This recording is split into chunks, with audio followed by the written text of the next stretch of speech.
Welcome to FLUX Events. Thanks so much for coming. It's lovely to meet new people already and to see some of our familiar and regular faces. Yeah, thanks to the library for hosting our event once more. This is the second time we are in this at this venue, and yeah, we really love it. We think it works for our talks events, and so we hope we'll have more here. So yeah, for the new ones, FLUX is a platform that basically has the mission of connect new media artists working right now in the UK. So it's a platform that is intended to encourage like peer-to-peer connections. So we are all independent artists. So the hostess, we are all independent artists, and we want to encourage connections and like facilitate space for artists to discuss and to collaborate. So we've been going since 2016. No, is it 2 years already? Yeah, there you go. So I think in August it will be our second anniversary. So which we are intending to do a party and a venue. So stay tuned for that one. Before maybe I pass it on to Afra, who has been hosting the event. I should introduce myself because I feel not totally everyone knows me. So my name is Maria Almena, and I'm a multidisciplinary artist. I run a collective called Kimatica Studio, and we specialize in digital performances and digital experiences. We got our next exhibition is a big one. So I think you probably have seen some of the flyers lying around for Art in FLUX. It's kind of, we wanted to organize a big exhibition just to consolidate us as an art collective, basically. So it is, we are going to have exhibitions, an art exhibition, performances, and as well as talks. So we are partnering with Ugly Duck. Geraldine here representing. So that's gonna be a full weekender of FLUX. So please have a look and check that out. So today we are welcoming the new social sculpture curated by Afra. And I'm gonna pass it over so she can explain you more. Thank you. Hi, great, thank you. So my name is Afra Shems. I'm one of the 3 co-hosts of FLUX. So Maria and I and Oliver Gingrich, the 3 of us host FLUX usually, and one of us curates one of each talks evening. So we choose the artist and we choose the theme. So tonight's program is new social sculpture. So I've curated it around this theme. And social sculpture was a term coined by Joseph Beuys in the 1970s. It united his idealistic utopian ideas and his aesthetic practice. And it brought together many artists, and Beuys himself was part of the FLUXUS movement, with artists from around the world creating happenings and opening up the definition of what art could be. Even as FLUX, our own history sort of takes from the FLUXUS movement, and with the hope of looking towards the future of art. So this evening we're going to look at how contemporary media art and artists create work using technology that has a social impact. So through using interactive devices, text, technology and participation, we're going to explore how media artists create work that can challenge the way in which people view the world. How can art be implemental and a catalyst for change? How can we use technology to implement these ideas? So we'll have 4 artists speaking on this subject. I'm going to begin. Then we'll have Blair Zay, after which we'll have a short 5-minute break to refuel on drinks. And then we'll have Tim Murray-Brown and Sebastian Kite speaking after that. So we'll do 20-minute presentations, and then after that we'll have 10-minute Q&As. There's a radio microphone, so if you're going to ask a question afterwards, we can get that to you. So great, I will begin with my presentation. So I'm going to sit down now, so I think that's easier. Okay, great, so I'll just flick with my slides. Where am I? So basically, I'm a new media artist, and I live and work in my studio in North London. I work with abstraction, interactivity, and light. And I'm not really going to talk to you about what I have done, so what I'm going to do is be a bit cheeky and play you a little video which sums up what I have done in the past. And because I want to focus this presentation mainly on what I'm interested in right now and what I'd like to do in the future, so my research. So I'll just play you this little video. If we can get the sound for the video, that would be great. Oh yeah, I forgot to do that. Let's just rewind that. As a society, we're sort of deeply... So I have a fine art background and I have a kind of insatiable need to create work, to make things. And I felt like as a society we're sort of deeply immersed in visual imagery. And I just felt like if I'm going to make art, then I wanted to create a new visual language that stands out and grabs someone's attention and asks them to become actively involved with the artwork. It doesn't matter who they are, they could be anyone. They don't need to have any preconceived idea about art or have any education, they can just enjoy it straight away. A lot of my pieces, there's the need for the viewer to be doing something, so either making a sound or moving around in a space. So you have this kind of dialogue that's going on. The viewer does something, the artwork does something. And in a lot of them, I've kind of been playing with this idea of the community. So you need to not only have one viewer, but you need other viewers in order to make the pieces do more. And this means they're not only having a dialogue with the artwork, but they're also talking to each other in the space, which I think is really fascinating. So once I've got a finished idea, I'll then basically have to try and make it in virtual space, which I do on the computer with a design program. And from that I'll have an idea of the dimensions and start thinking about materials. I'll then do extensive sort of prototyping, material research, ordering samples, figuring out is it going to be made out of wood, metal, plastic, does it have a special optical effect? And then the great thing about new media is that not only are you doing that, but you're also doing all the electronics. So I do all the soldering and the circuitry myself, which is a huge feat for a fine artist who never really learned that at school, so but it's great, I love it. That's the real challenging bit for me. Working with my hands I find much easier to do.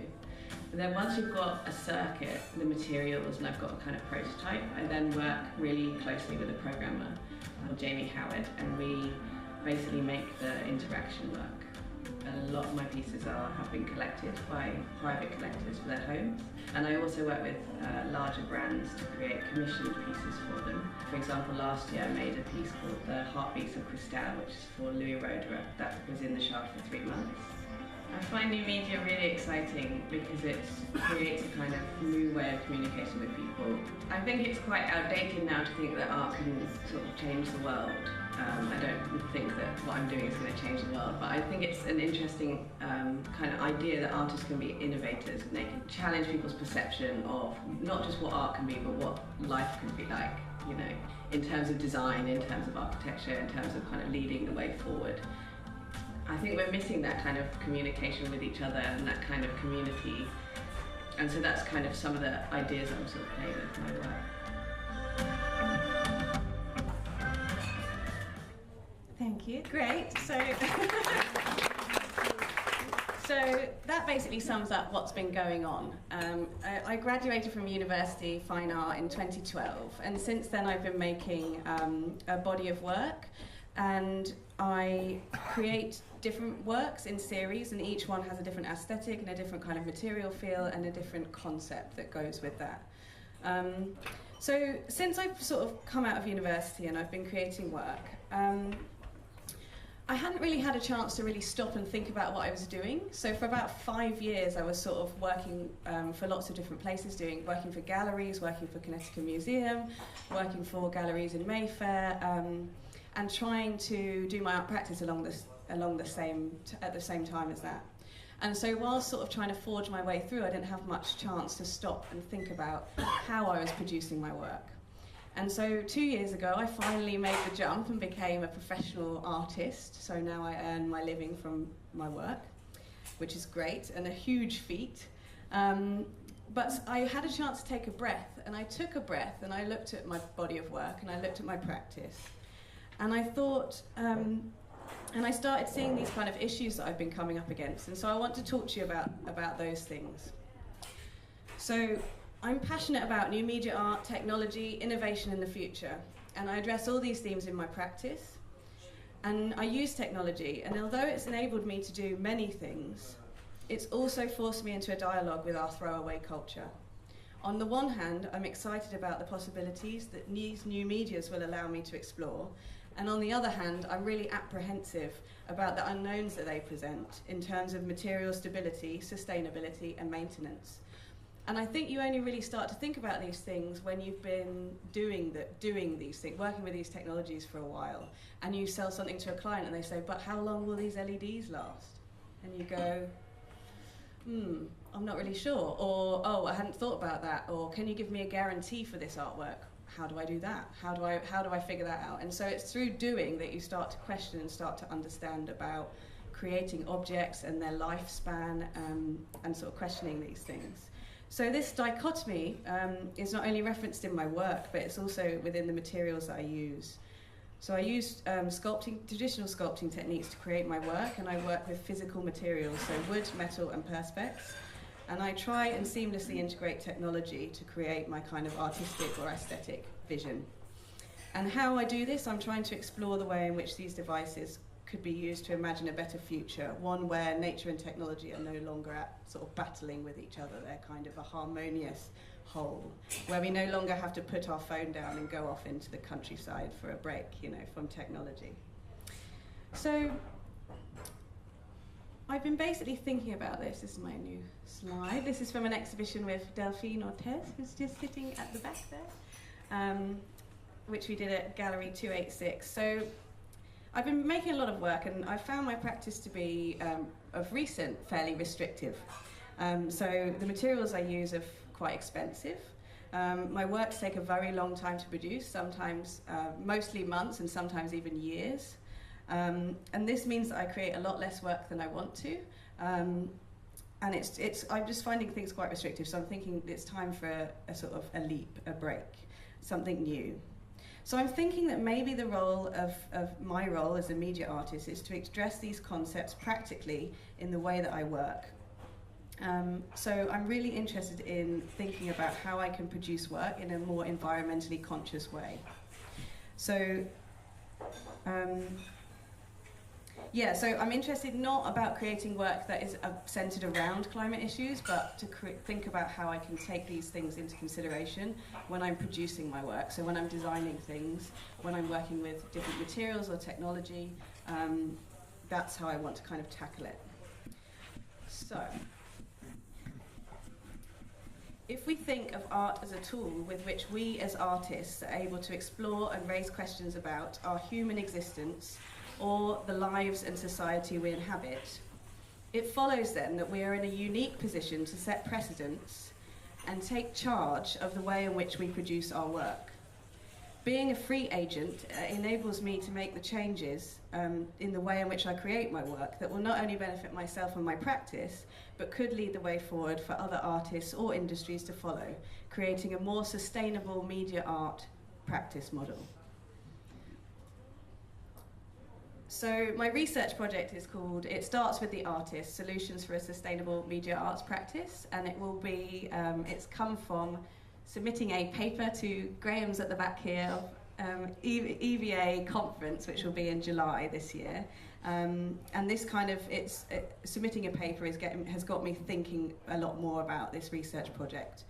So there's been a huge amount of research done into how to conserve media artworks after they've been created by museums, institutions, and there's Rafael Lozano-Hemmer did a wonderful GitHub entry called Best Practices for Conservation of Media Art from an Artist's Perspective, which is great. I'd highly recommend you take a look. It's got a lot of guides about how to conserve media art. But there's been really not very much written at all about what media artists can do in the first instance when they're creating their work, how they can think sustainably. So, next. So what I've done, over the last 6 months, I've been on an artist development program with Space Studios, and I've developed a website called Artology, which I launched in March. This website is currently, it's a pilot website, I've made it myself. It's very much the beginnings of this project.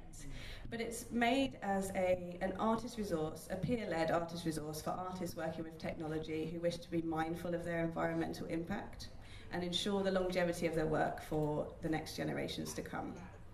So I'm not advocating for all media artists to create work that's centered around climate issues, but I'm calling for a seamless integration of a sustainable practice into a media arts practice. One which doesn't inhibit it or alter the work conceptually, but hopefully makes it stronger in the long run and leads the way for other artists to follow. So it beginning with the artist. So how can we as media artists make our work more viable for people to collect, or ensure the longevity of these things, and consider the materials that we use when we're creating our work? So that's the homepage. It's www.art-ology.co.uk. So I read a paper in doing my paper, and this writer stated, consciousness entails constant questioning. So I thought this was really an interesting way to frame the website and the kind of guidelines and things I'm setting out in it. So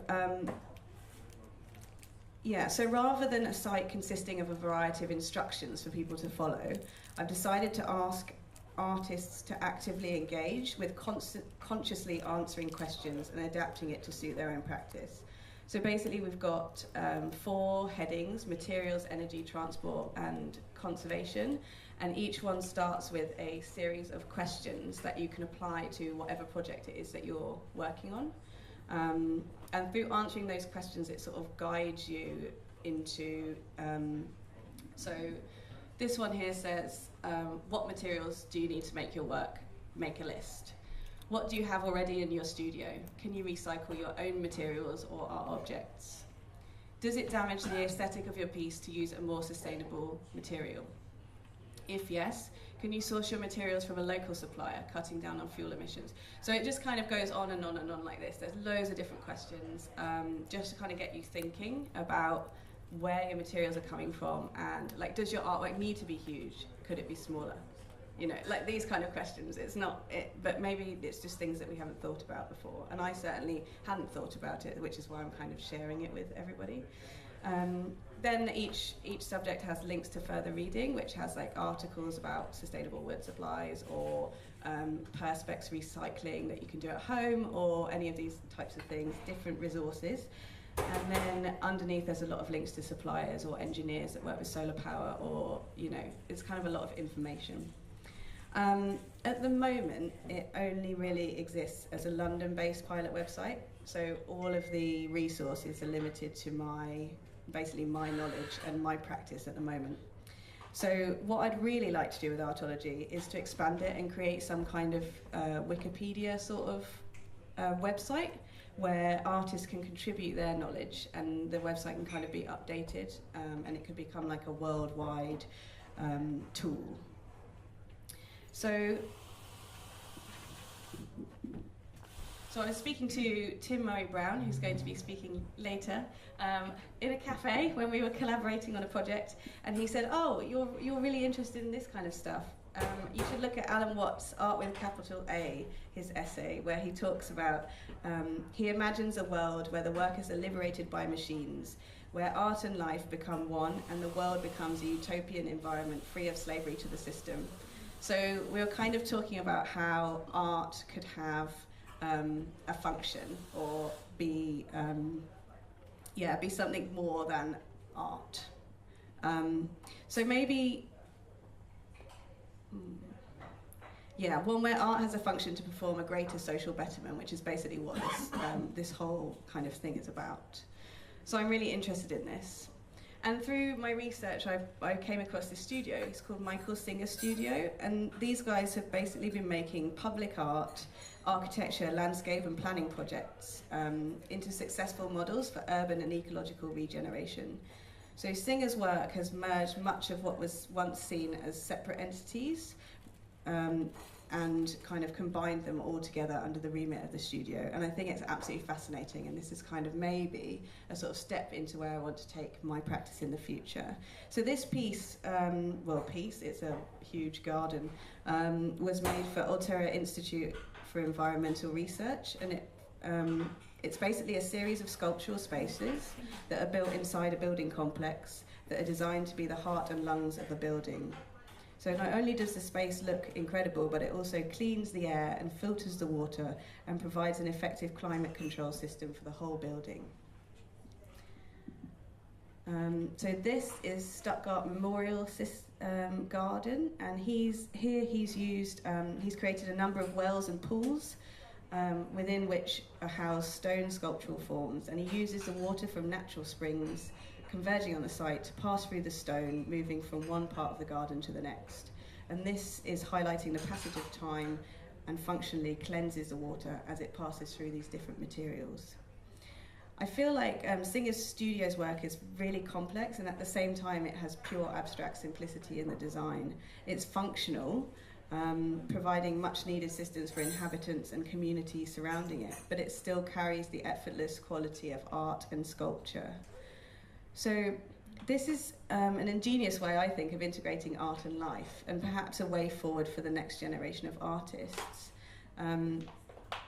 So I've begun designing some public sculptures that would maybe do these things. Like one of the artists that we had speaking at the last FLUX event was called Jasmine Pradesito, and she was making public sculpture. And she was mentioning that there was a plastic polymer that she's going to be using that cleanses the air. So it's a public sculpture that's filtering the air and the atmosphere around it and making it more breathable for us Londoners. And that's exactly the kind of thing that I'm into right now. And I just thought it was fascinating. So yeah, how can I create sculptures or create artworks that also have a function as well as being beautiful, or as well as being interactive, or as well as being art objects? That do something useful, or maybe that just show people how you could integrate technology into design objects seamlessly without having this sort of challenge. So I'm hoping that through the use of open source material, resource sharing and peer-led activities, we media artists can take control of our practices. And I'm trying to advocate for an environmentally conscious media artist. Artists who seamlessly integrate a sustainable practice into a media arts practice. So that's what I'm interested in at the moment, and I'm currently creating public sculpture models, which I'll be submitting to various different open calls, and hopefully I'll get something where I can do something great. So next exhibitions and events are Silicon Milk Roundabout, which is a job tech arts fair where I'll be showing some of my totem pieces. Then we have Art in Flux, and then a much more polished version of this presentation will be presented at the EVA conference with lots more case studies where I can actually show you the ideas and designs, because at the moment it's still very much kind of in my head. But I wanted to share with you the research and the development and where I'm at, and use this as a kind of forum or a place for discussion and questions. So thank you. That's a great lead. I've also found these great guys, which are on the material. I can't quite think of the name, but they've started this company where they've released loads of 5 different open source designs for machines where you can recycle your own plastic and turn it into pellets that you can then either melt down and make bowls or sheet material, or I don't know if anyone else has seen this. And often, so they've kind of done that for communities where like smaller communities where they don't have any business, and they can sort of recycle plastic and turn it into commodity, turn it into things that they can sell. But the ideas are amazing, and you can make yourself a machine where you can make your own sort of plastic sheet materials for like £100. And I just thought it was really fascinating, so I think I'll probably be making something like that in the coming months. Yeah, it's mainly to do with how to get the energy in there.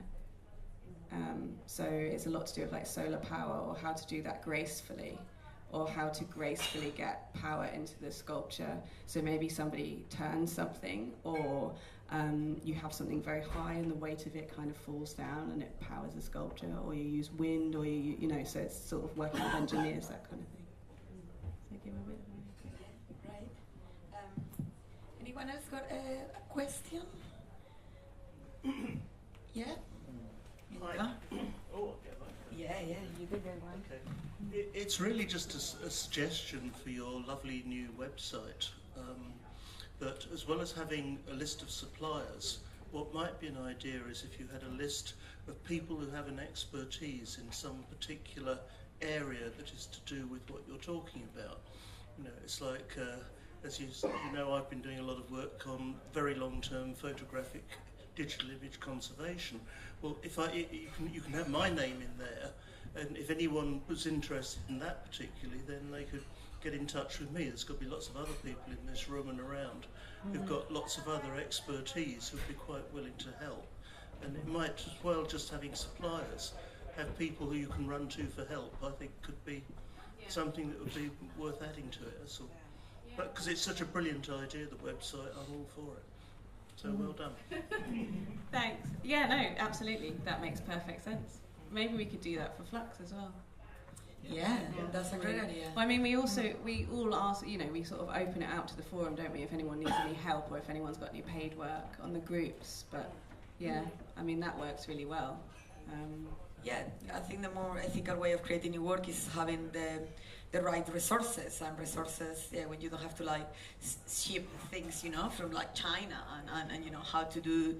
I mean, I think it's a really good beginning. How to locally source materials is a great beginning to do environmental friendly artwork. So the next speaker is Blair Zay. So welcome, Blair Zay. I'll just introduce you properly. Blair Zay is an artist and curator originally from New Zealand and has been based in London from 2008. He's currently studying his Masters of Fine Art at Chelsea, and he's exhibited all over the world, from the US to the UK, Germany, Russia and New Zealand. He also has organised over 70 shows and events showcasing over 1,200 artists as a curator.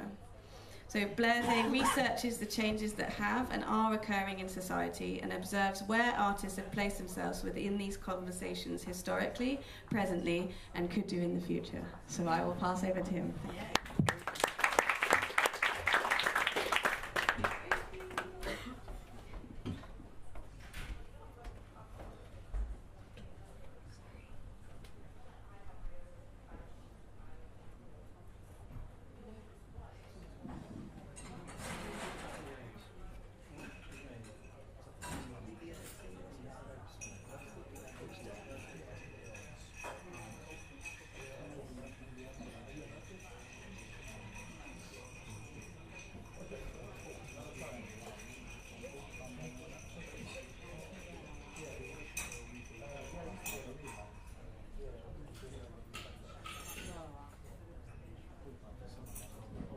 Sorry, give me 1 sec.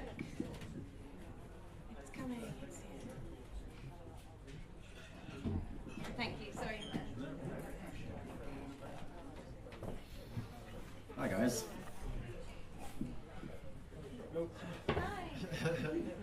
Okay, so I thought I'd just start off with just an intro to an exhibition I'm actually having tomorrow night with Joe and another artist, because it was kind of inspired by this talk.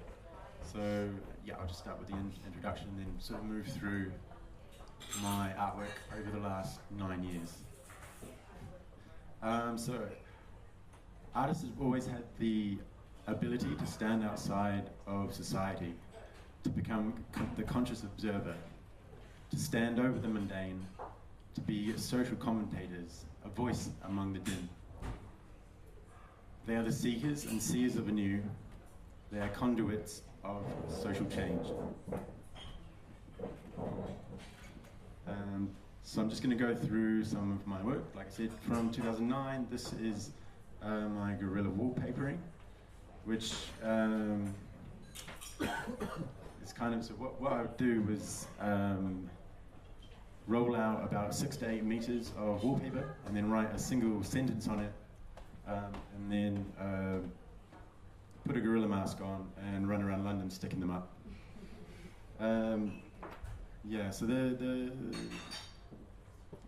sentences kind of come, they're a bit of play on words. They come from, originally came from things like the mass media, and kind of come from Jung's idea of the collective unconscious.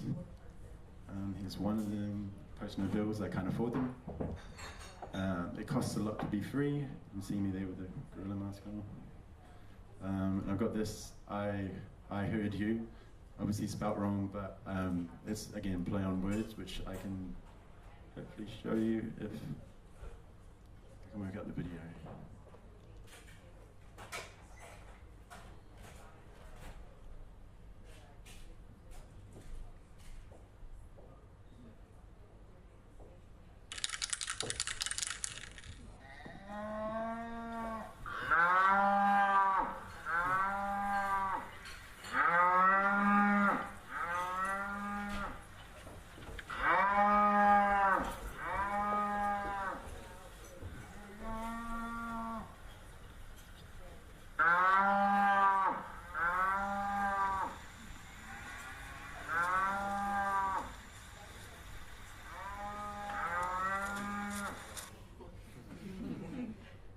Little play on words there, heard and heard, if you picked it up. So next, I'll try and get back to here.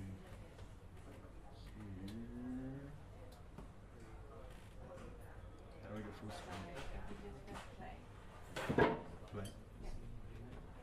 Cool, nice one. Okay, moving on. These are my Enlightened Suits / maxims. They're kind of a, what are they? They are like assemblages of like found objects, but also I start playing around a bit with mixed media on wallpaper, which again I go around London sticking up. The central ideas, I guess, behind these, again, are kind of playing on I guess the collective unconscious, perhaps the duality or dichotomy between what we think and what we say, and sort of, obviously this social appearance, and what we do in terms of dealing with ourselves in society, putting ourselves in place within society. Here's another one. It kind of speaks for itself.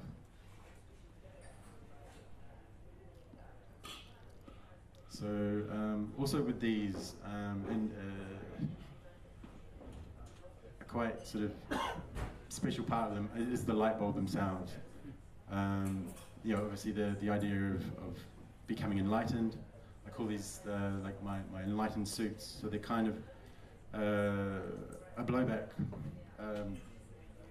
against my old life as a studio manager back in New Zealand. Not wearing suits, but wearing nice clothes, having to play the part of a studio manager, and then kind of traveling around Southeast Asia, losing that idea in my head, and then coming here to London and becoming an artist. This is a Divine Textures series, which is a light bulb actually in the center of the piece. And then meditative sort of brushstrokes emanating out from the center, which are then caught, the textures then caught with the light. The idea behind these is kind of the idea of the Big Bang, the idea of ideas, the creative thought sort of creating your reality and your universe. So there's a few paintings here from my Drip, Splits, Tears and Rips series, which is from like 2009, 2010. These are portals between other worlds, parallel universes and dimensions. They're kind of a link between the mind and the physical world, using mixed media and multiple layers to create great depth. Also within them, there's still the text. The text is right in the background, but then what I do towards the end of the pieces is cover it up, so it's kind of hidden. And there are some here, when you can see bits and pieces of the text.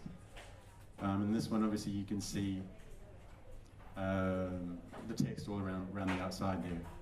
So again, it's kind of this playing on the collective unconscious, sort of representing I guess, my thoughts, kind of looking at my, I mean, this is a kind of, I've kind of moved on from this a little bit. I mean, this was 2010, but looking at my situation within life and how I feel about the world as kind of this like a play between, I guess, the finite, my world versus the infinite, which is just, you know, obviously a reflection of each other. So then I kind of move on to my color matrix series, which is a follow-on from the rips, drips, tears, and splits series, but taking the text completely out and focusing more on the feeling, the gesture, and also playing a lot around, obviously, with color theory, in terms of lights and darks and you know, harmonious colors, how they work together, or contrasts. And sort of, this is very much kind of a catharsis, I guess, in terms of the brushstrokes and things like that. There's another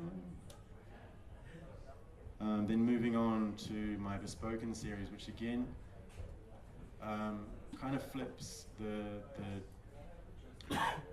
drips, splits, tears, and rips. I think I'm probably putting those in the wrong order, but yeah, it takes the other part, which is the text, and it holds on to the drips, and it brings in and sort of again represents, you know, I mean, like I said, my thoughts within text, but then doesn't cover them up as it did in the previous series.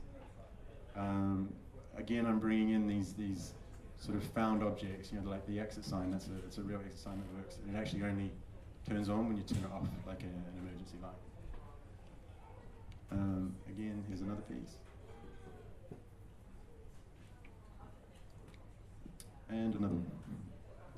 So you can kind of see there that you know, the text is kind of coming to the forefront again. You know, there's still this abstraction, but you know, like in the previous series, I'm not covering that up. Okay, so this gets me on to an installation I did with Drop Collective, which is Womb, which we did in Manchester quite a while ago. I'll just talk about it and then do a little, I think there's about a minute video for it. So it's called Womb. It's created, like I said, as part of Drop Collective, which is with Anna Louise Hale and Alison Thompson. When the viewer enters the space, they find themselves in an abandoned, rundown bathroom. This was actually placed within quite a nice, well, place within a gallery. As you walk in, there's like the sound of a heartbeat coming, like a heartbeat underwater coming from a bath. You kind of peer into the bath and you see this ephemeral figure floating in the water, which is projected into the water, sort of caught by the water. And as you walk around as well, there's this smell of sort of decay and also TCP, which we kind of splashed everywhere. So it kind of creates this multi-sensory. You know, you've got obviously the visual, the smell, the sound, all going on, kind of attacking your senses, sort of being like this representative thing of kind of a dystopic sort of world, a rundown, abandoned sort of place. I'm just going to try and show you.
that was just a section of it. Obviously, it goes on for a bit long, and for the purpose of this talk, I've cut down a lot of my videos just because some go for 4 hours. Don't think we have time for that. So moving on to Studio Alchemist, which is something I did in 2014 in my studio. So sort of looking at, I guess obviously even calling it Studio Alchemist, looking at artists as an alchemist, as some sort of mystic. Within this video performance, it's part ritual. It's a circle of learning where the studio alchemist enacts the passing of secret knowledge, providing his disciples one by one with a form of enlightenment, which you'll see again from a section of this.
So kind of moving on from that one, that was kind of like this sort of abstract thing that I had in my head that kind of I think just needed to come out. And if you see in the background, it's actually one of my paintings from a previous series. So moving on, I'm not sure why that's still at the bottom. Just leave it. Yeah, my next series is kind of more a focus around street art, because I kind of stepped away from, I guess, the pretense of fine art, and sort of, tried to just do things that are maybe a bit more fun, but anyway, this is my tune in, tune out series, which looks at the loss of innocence in adults and the careful nature of children. So in the background, there's actually text. I'm sure if you can probably sort of make up bits and pieces. You won't be able to read it because I kind of made it abstract on purpose. So it's text and things, ideas, again, kind of about the everyday. These everyday problems that we have, or that start occurring, that kind of come as you get older, and then jammed over the top is sort of these abstract amalgamations of various childhood cartoons to try and obviously show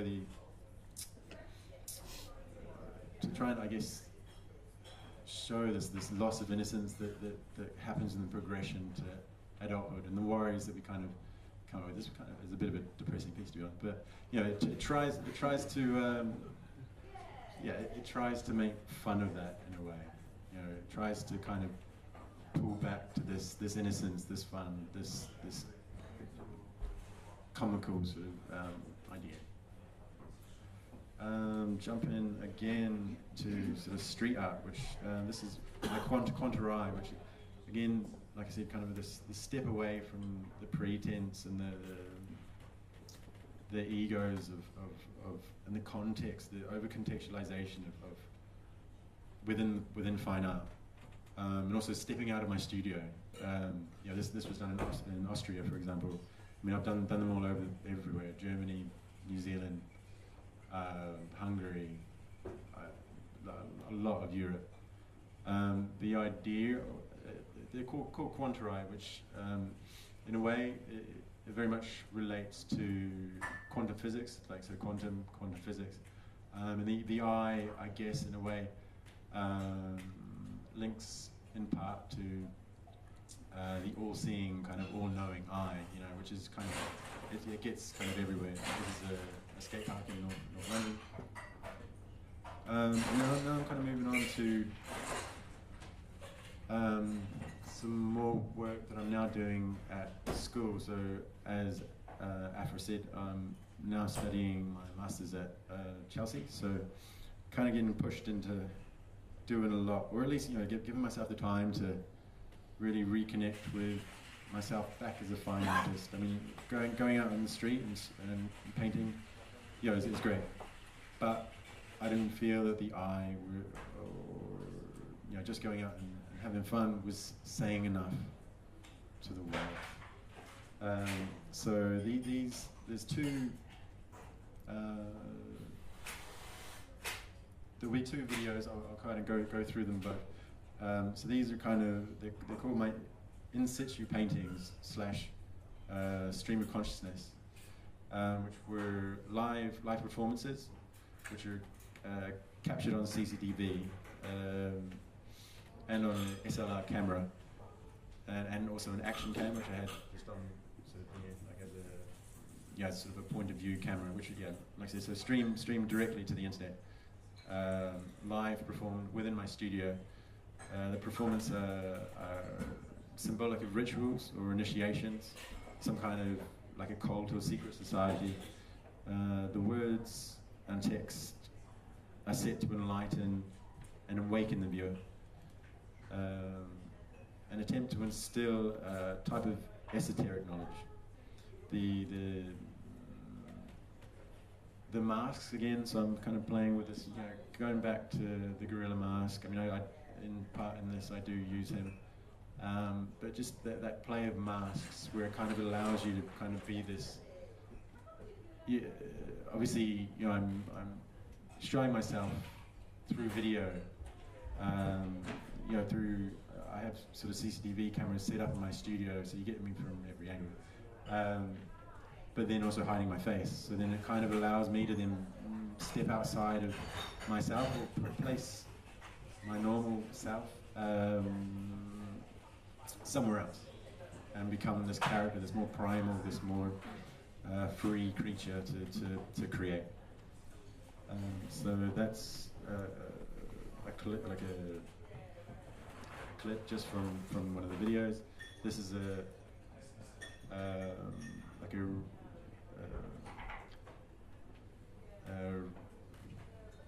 repercussionary painting. So like a painting basically that was created during this performance. So what you usually get at the end of my performances is there's the video, there's the CCTV video, there's the live stream, there's the performance itself, and then there's also the resulting paintings. So I'll just jump into this one.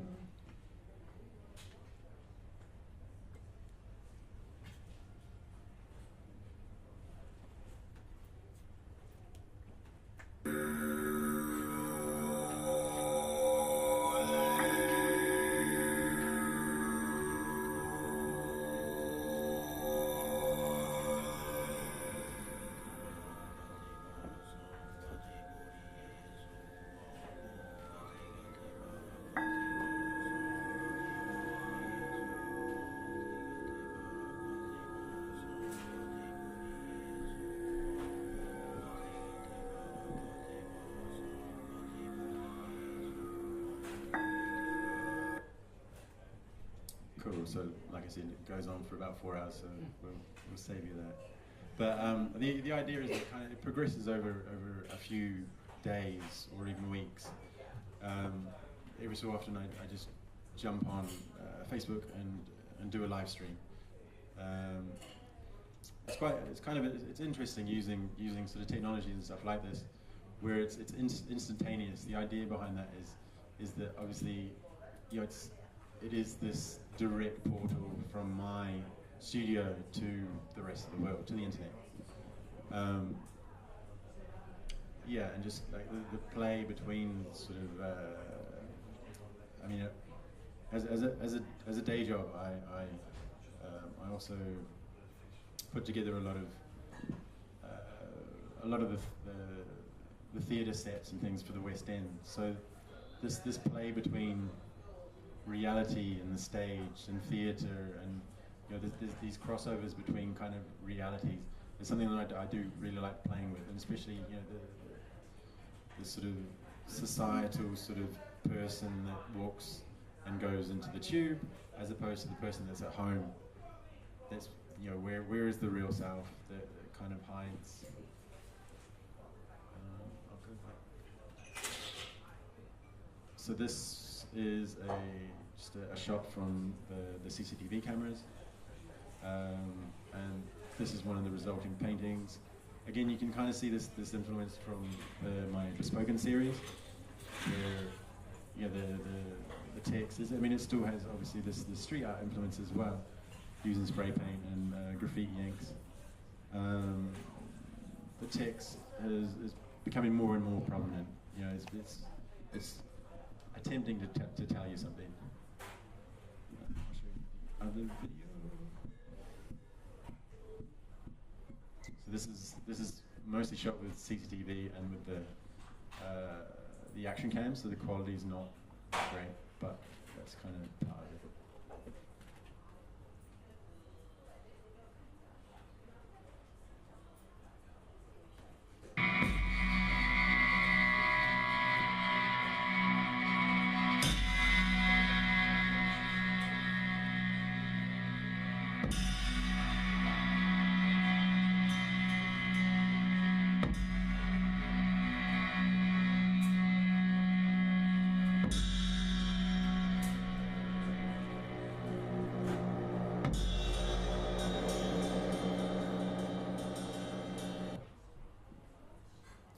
So I don't know if anybody heard it, but the soundtrack that accompanies that was actually a collaboration, an initial collaboration with Black Moon 1348, who couldn't be here tonight because they were actually pressing their record. But I'm now also performing with them, which leads on to this thing here. So that's me in the background in the white, which you can kind of see over there, and that's two of now three Black Men 1348 who actually did a talk for the last talk here. So the collaboration kind of blends between me and them. Like they're if you haven't heard of them, check them out. But they have like Tibetan inspired traditional instruments. Combined with contemporary drone sounds. I mean, it's an epic thing to listen to. And then I kind of in the background, I'm also dressed up, kind of with weird symbols all over me. I provide like the visual element, where I'm on the wall behind them, drawing symbols, and again, kind of relaying esoteric knowledge or ideas about the transcendental, and trying to enlighten, I guess, the audience. And as it kind of works really well together, because their music kind of takes you to this other place. It's this kind of I mean, it's based obviously on Tibetan instruments, so played by Buddhist monks. So it does have this sort of transcendental nature to it, which then I kind of react to as I'm drawing. I think we are doing a performance for FLUX in the end of. For Art in Flux. Yeah. I think I'm not exactly sure the date because I haven't talked to them. 31st of May and 1st and 2nd. Yeah, I think we might be the first and the second. I'm not sure. Yeah. Cool. So yeah, that kind of gets me on to, it moves along to my Library of Consciousness, which is kind of this, I guess it's a personal piece, or at least it's a piece that shows the puzzle pieces which put together my consciousness, the ideas behind my paintings. So it's obviously a mini library, which is quite fitting for this space. It has all my books to do with mindfulness, the esoteric, transcendental. It's even got a dictionary in there, just in case I can't spell. So within this piece, the viewer's invited to interact just by simply sitting down, reading a book, kind of taking some time out from their everyday life, having it as sort of this safe space to reflect on the ideas. I'm not necessarily trying to push any dogmatic ideals onto them, but it's purely there as a kind of a resource for people to kind of come and sit down and chill and learn some stuff.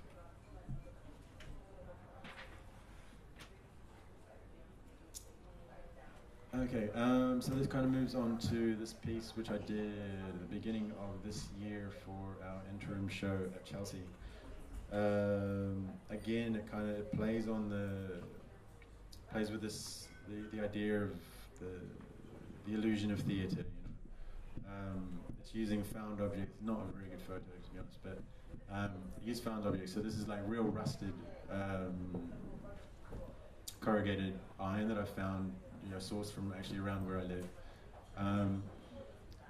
which represents kind of this degraded sort of post-industrial society of that I feel we kind of need to move past into something a bit more open and less to do with consumerism and commodification. So kind of it tries to step over that and provide perhaps something to read. If you read the text, so it says perhaps the time has come for the universal suspension of disbelief. So I'm not trying to impart any dogmatic kind of religion, but it's more about just having a belief in something. Obviously. Yeah, I think I might just pass that. Okay, so this kind of brings me to the last piece that I've made, which I just presented last week at our second interim show. So that's me with the little mask on. There he is. So it's this installation piece. Again, it plays on the idea of the theatre as an illusion of reality. You can't actually see from these photos, but on the back side, the idea of it being a set is exasperated. It's there's big supports on it that don't necessarily need to be there. There's these sandbags that kind of are a bit overzealous really. So if you look on so here's another. So there's a screen over here which shows a CCTV collage video of me actually building the set in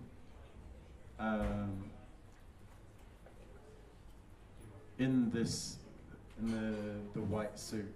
So it's kind of like this being that's in a different reality, or this is where I'm placing it. A being which is in different reality, which is constructing this world, which then I, or this old man, are then performing in. So again, it's kind of this passing between different realities. And this old man is reading all these books that were in the Library of Consciousness, and writing, translating it, kind of, writing little pieces of paper out, and then handing them out to people, literally trying to impart knowledge onto people. And also, another part of this is on the back side as well, there's another screen which has a live feed of CCTV within the space. So instantly as you walk in, you see the back of the set, and you see the CCTV. You see that it's being filmed. So instantly you're already in the artwork as a viewer, and then you come around the side, you realise that there's a little old man or a big old man trying to tell you something. Cool. So that then brings me to the exhibition that we have tomorrow night. It's part of the second part of the interim show that we have at Chelsea. Me, Joe, and another artist, Gail Olding, are doing a trio show, which, like I said at the start of this, kind of was inspired by this talk. So it's very much about artists as the agents of change. We call it as in kind of, all the different words that begin with like remake, remade, to go on, all those rewords. Yeah. So I might just finish off with the second half of something that I wrote as like the context for that show. I'll start with a quote from Queen Victoria. Beware of artists. They mix with all classes of society and are therefore most dangerous. So mine and the collective unconscious, subconscious and superconscious, they have the ability and freedom to move between social classes and be a member of none. They are seekers and purveyors of the truth, preservers of the past, seers of the future and guardians of the now, offering possibilities of a new while engaging with a wide range of human experience. They are set to inspire and awaken something of a revelation, introspective and reflect to ask questions and propose answers. With an urge to contribute, they attempt to recreate, represent reality. Thank you.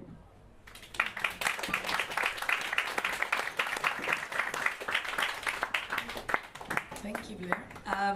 So just to recap, we can see his work, his live performance at Art in FLUX event on the 2nd of June, on the Saturday, with Black Moon and 1340. It's last minute, fresh news. We are gonna, are we breaking? Oh yeah, questions before we break up for a drink? No? We can, yeah? Sorry, did you say you're performing with Black Moon tomorrow? No, not tomorrow, no. On the 2nd, that will be on the 2nd of June for the art, okay. I was going to use a microphone.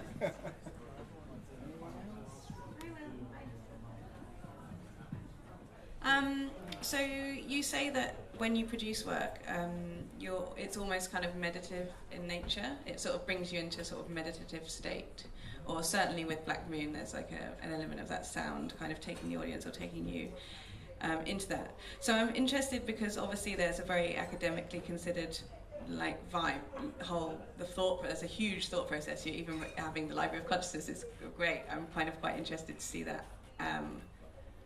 Almost expanding, like if we all had our own Library of Consciousness bookshelves, maybe virtually, like if every artist had one and you had like all the books. I mean, that's fascinating. When I always go to an artist like home, I always like love to see what they've got there, what have they got on their shelves. So I think that's fascinating. So I'm interested to see, like what does it feel like for you? What's your personal journey when you're actually in those meditative experiences? Like what does it feel like physically and mentally when you're creating your work? Like how you kind of come from the knowledge and the academic background and then you kind of move into this performance space or meditation. Yeah, sure. Well, I guess. So this, the books and the knowledge, the mindfulness. This is all kind of part of, I guess, my own person as well, and which I think the art acts as a catharsis in a way to kind of clear my mind, to then enable kind of a meditative sort of state. I mean, when I'm painting, it is a lot of it can be quite primal. I mean, it is kind of a disconnect, and again, that's, I think I've found, particularly using the masks, it's like this disconnection from the self Blair, as in a way, you know, it's a bit schizophrenic, to be honest. Yeah, does that answer the question? Yeah, thank you. Yeah, I'm gonna throw a quick one also. So, what would you say is like your social message with your work right now? Maybe I know you took us to your histories, but I'll be interested to know, you know, because that's the kind of the theme of today. I'd love to know that. I would say read more. Like, I mean, books and reading, even if it's fiction, kind of helps you helps your imagination, which then helps your future. It enables you to think of ideas and create ideas which you know, just to create innovation, if you know what I mean. So if you can start coming up with new things, like you know, pushing your own boundaries. It's not necessarily perhaps about my message. It's about kind of creating your own, I think. Thank you very much. This is Tim Murray Brown. He's an artist and creative coder based in London. He works with code, sound, graphics, and interactive technology to create immersive spaces for interactive installations and live performance. So Murray Brown's work often responds to the movement of the body and draws on embodied experience, proverbial sensations of place, significance, and understanding. He looks for new contexts for human connection and creativity, places that challenge our assumptions of who we are and what we do. So I'm going to hand over to Tim now, and he will begin. Thanks, Tim. Thank you. Hi, so as Afra mentioned, pretty much all of the work I make is kind of surrounded, immersed in this idea of making interactive experiences. And I sort of take just a very broad view of that as some kind of media or space that's going to respond in terms of how you act. And I'm going to talk just about one work mostly today, I think, because it's quite nice to just go into a bit of detail about it. And I will start just with a quick show reel to kind of give an overview and then talk about it.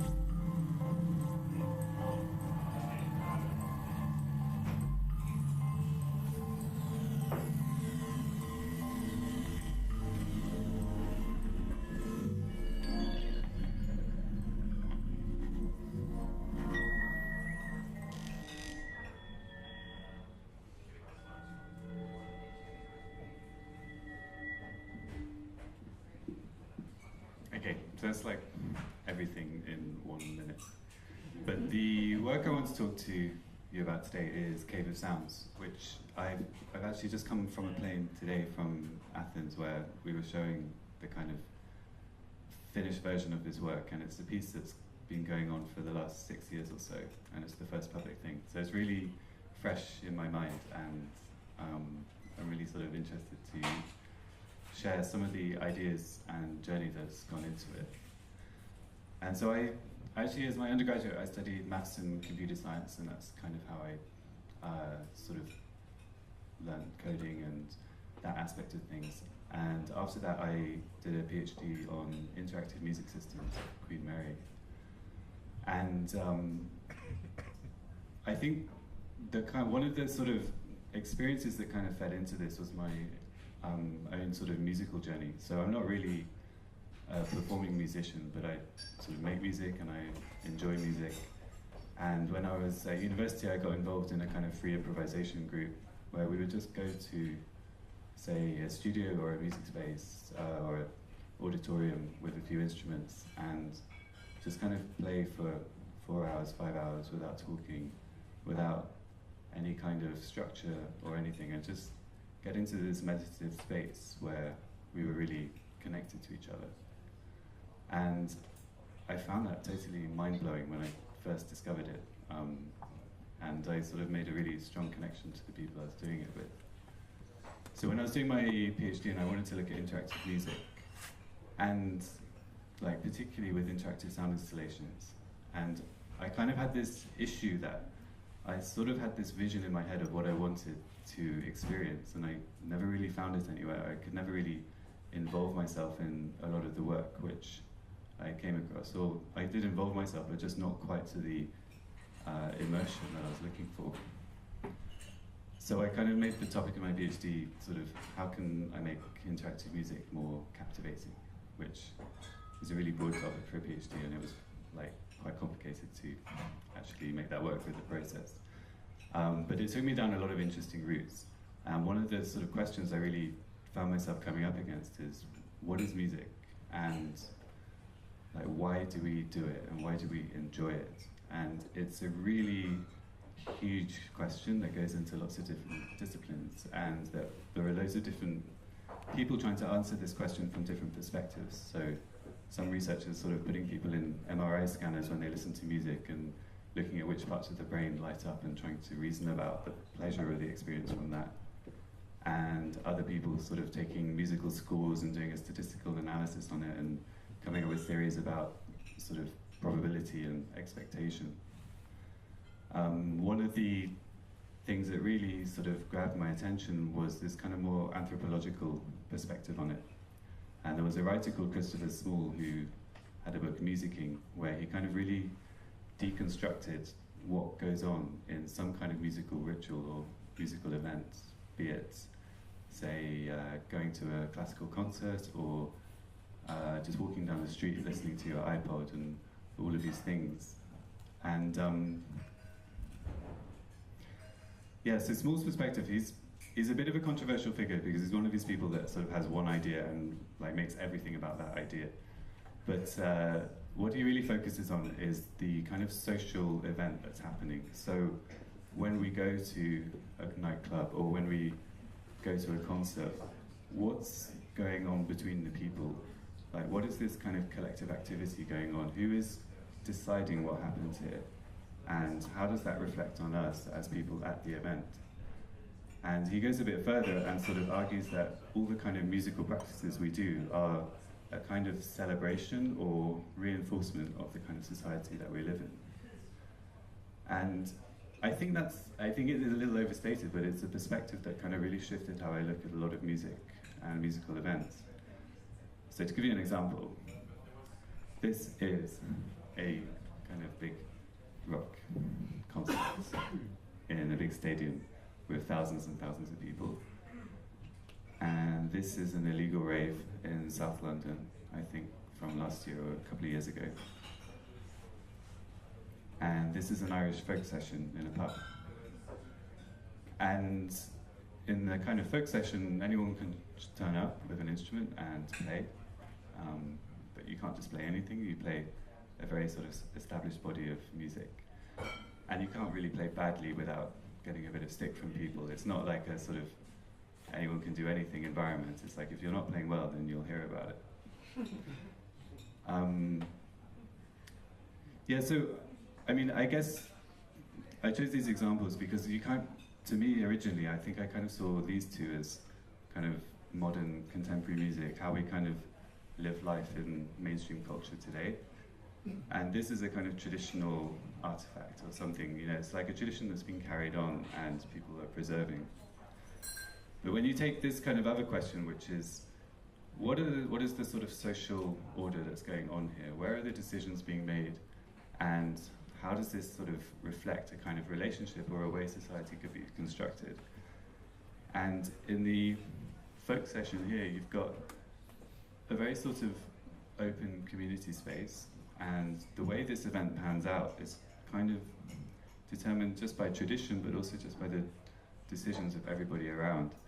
And the other people in the pub are talking whilst it happens, and there's some really beautiful recordings of folk sessions from like the 60s where you can hear everybody like shouting every now and then in the pub, just completely ignoring this music, which someone has taken the time to record, and you can now get as a CD and listen to over and over again, and it's really beautiful.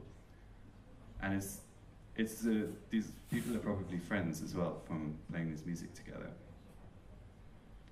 And if you consider the rave, then there's something very special going on here as well, because nobody's looking at the DJ. Probably they don't know where the music is coming from, and they most likely don't really consider the person outputting the music into this sound system as the person who's making this event happen, or necessarily the reason they're there. The reason people are here is because everybody else is here, and there is a sense of total chaos here, and that's kind of part of the fun, is the anarchy of it. And the fact that it's illegal as well is also part of what is going on in the musical world. If it was a ticketed event with all of that sort of institutionalization around it, then it wouldn't really feel the same. And then you get the rock concert, and from this frame, this is to me like a kind of religious ceremony where everybody is worshipping a single person on a stage. But furthermore, it's almost like this kind of institutionalized hierarchy that is here. There is so much organization and regulation that goes into this. It's so complicated to put that many people into a space without people dying as a result. And people have amazing experiences at these as well. And to kind of call this like an institutionalized hierarchy, it sounds a bit bad, but it does make things possible as well. You know, you just, you can get a level of production that's phenomenal, and you can feel a weight of power when you're in an audience that size with an amazing performer in front of you. That really does take you somewhere totally different from sitting in the pub playing music with your mates. But then if you think like, okay,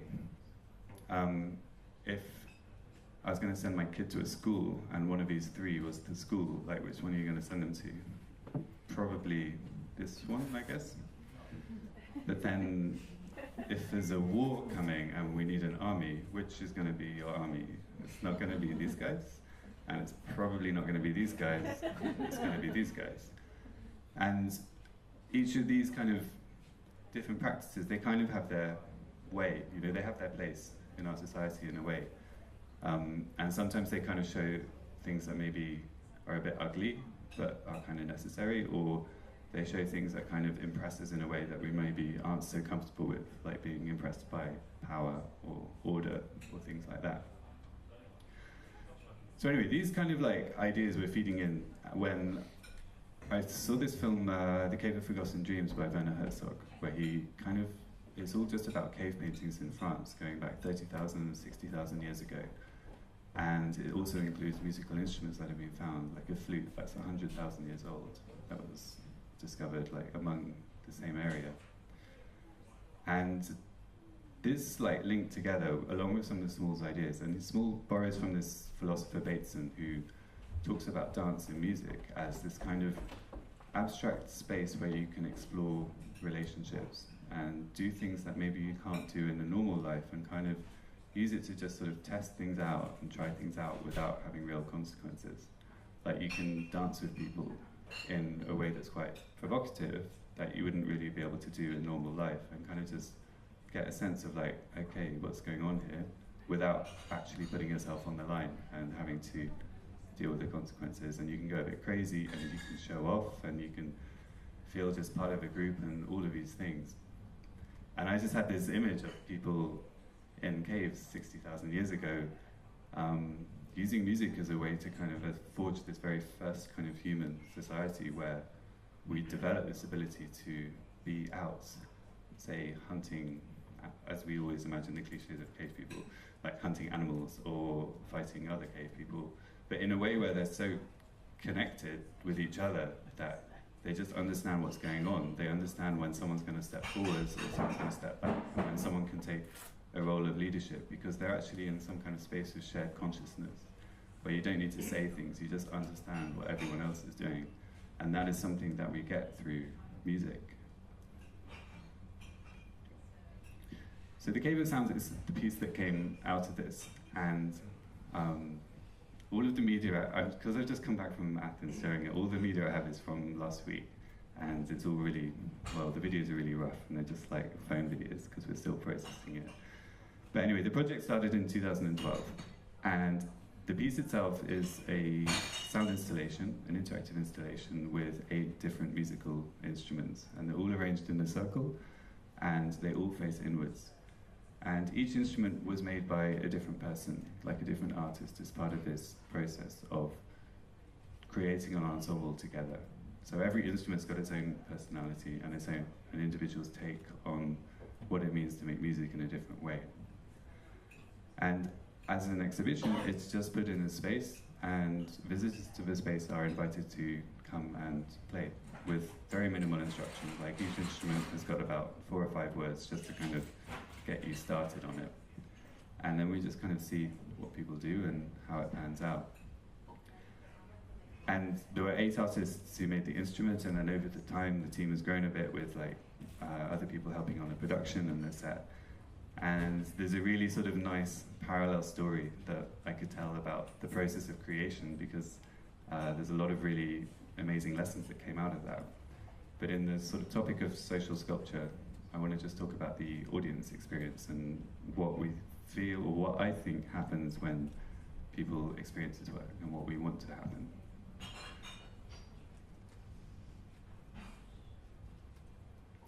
So one theme guiding us throughout this piece was sort of, right from the start, it's like the idea of making instruments that are intuitive without you needing to necessarily be a musician. So that is partly so that everyone can come and enjoy it. But it's also to kind of like tap into this idea of music as not as a specialist activity, and not as something that is made by specialists and then consumed by an audience, but it's just something that we can all tap into straight away. And interestingly, with these instruments, when you do actually get very, very trained musicians, in my experience, they tend not to like them very much, because they sort of have lost a bit of control over it.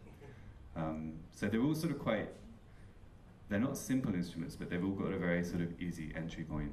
And some of them are much more complex than others, but each of them has quite a lot of depth to it. It's not like something that pretends to make you a musician and creates music whilst you kind of just fuck around with something. It's just a very sort of distilled idea of, okay, this piece here you can see on the screen is a drone, and there's a lamp swinging, and there's 24 sensors, light sensors underneath, and it's a single 50 hertz fundamental frequency, and every single sensor controls a different harmonic of that.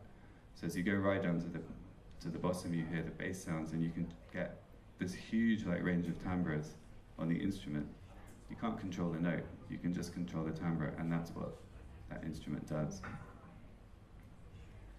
And this is the one that I made, and it's the flute that you play with your arms. So it just responds to the movement of the body. And it kind of, you don't get to see this, but in sort of the virtual space where the controls are defined, you have a cylinder of notes around you, and you can just put your hand into a different note. And the instructions underneath are move your arms like a bird. So the first thing people do is this, and they just hit a few notes. And so all of these instruments are also kind of networked together in a way. I mean, inside that octagon, the center is really big, and it's full of kit, doing things. And when lots of people come together, there is a sort of central program which sends out signals that might change the key or change the harmony. So everything changes together and responds to the overall dynamics of the space. And so one of the kind of things we were trying to explore with this is this feeling of creating music together. And in particular, for me, the feeling of improvising with people without any structure, without any rules, and that feeling of connection that you get with them. And it's not just about, oh, here we are connecting with people. It's connecting with people whilst you're really exploring yourself creatively. You're really putting things out that you have no quality control over necessarily, and just letting that happen in front of these people. And that is like quite a profound way to connect with people. And another thing which I really like, and I mean, for me this is quite significant, but I haven't quite figured it out yet. But it's a piece that seems to like work across all different age spans. So we have a lot of kids come and play with it and enjoy it. And sometimes kids come with their parents. And when their parents are there, sometimes the parents will just focus on the children and really focus on the experience the children are happening. And then it gets a bit later and there's a bar open and people come with a drink and older people come, and it's just the same piece for them as well. So my favorite time is in the evening. And I should say this is like an endless soundscape going on as well. So I've been hearing it for 12 hours a day for 5 days, and when I like go to bed now, I still hear it at the moment, and just seeing a picture, like it's like, it's not like you have a song stuck in your head, it's like you have an ambience of all these different sounds in my head. I'll play you a little clip here. Yeah, it ranges from like loads of people there, loads of noise, like feelings of absolute chaos, to just a few people. And there was a really beautiful moment I found, and we haven't done the child consent yet, so I had to like cut the video really short whilst we work out all of the stuff. But I'll show you this little bit here from my phone.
This is like a kind of new build of the piece. The original we first showed in 2013, and we took it around the world, and it was so complicated and flaky that I tried to avoid ever showing it unless someone had like lots of money. So we built this new one last year, which was kind of like the finishing of the project in a way, where we built a proper set for it and we redid all the software so that it doesn't crash every 5 minutes and all of these kind of logistical things. And throughout the sort of exhibiting it, I always had this idea that I really wanted people to start jamming together and to look at each other. And I had this idea that the sort of the perfect moment would be when people are playing in their own space and then they suddenly look up and then they start playing with someone else, and then it turns into this kind of more sort of connected jam. And it was just last week that, because I was playing on it quite a lot, and I just realized that I never do that when I play it. As soon as I get to an instrument, and my favorite one is the one that's just on the left there, where you cast shadows with your hands to make different kinds of sounds. And I would just love to just lose myself in it, because I know the guy who made it, and I know how many sort of hidden sounds and hidden features there are in it, and you get better and better at finding them. And the thing that kind of struck me when I was doing that and not looking at people was that was actually exactly what I was looking for anyway.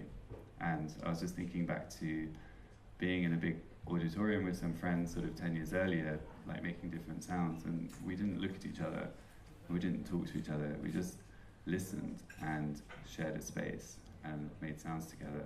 And if you're musicians doing this, then you will kind of respond to the rhythms of each other, and you will like pick up melodies of each other, which is kind of taken care of a little bit here. But the thing that kind of I was found interesting is that when there's nobody in the space and you go up to an instrument and you make some sounds, it feels so different than if there's a stranger on the other side making sounds as well. And the sounds that you're both making are not conflicting with each other. They're both just adding to this continual soundscape going on. And I was just trying to think of a parallel, and it's a little bit like being in an empty restaurant having dinner versus being in a restaurant with lots of people, and you don't talk to these people, and you don't want them to listen to your conversation, and yet they're really important for you to feel like you can relax and talk to someone.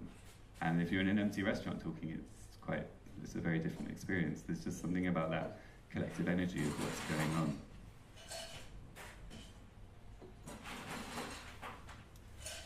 And there's one other thing to add to this as well, which is about the fact that all of these instruments are completely new in a way. They've all been made bespoke.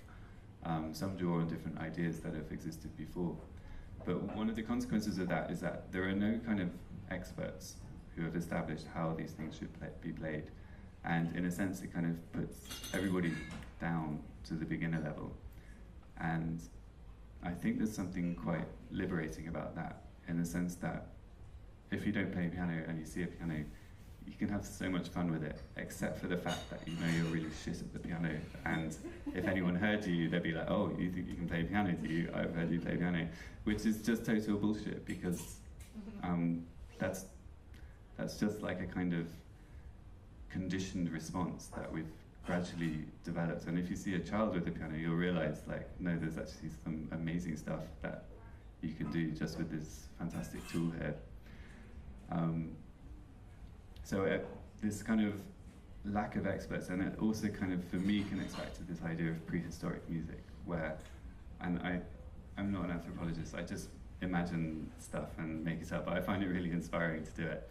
And just this idea of sort of people sitting around a fire in a circle, making sounds, and kind of discovering what sounds they can make, but also like as music as a way to kind of explore technology, and taking a really sort of broad sense of what technology means. So technology as social organization, or as new ways to make sound, or to hit things together, or a flute.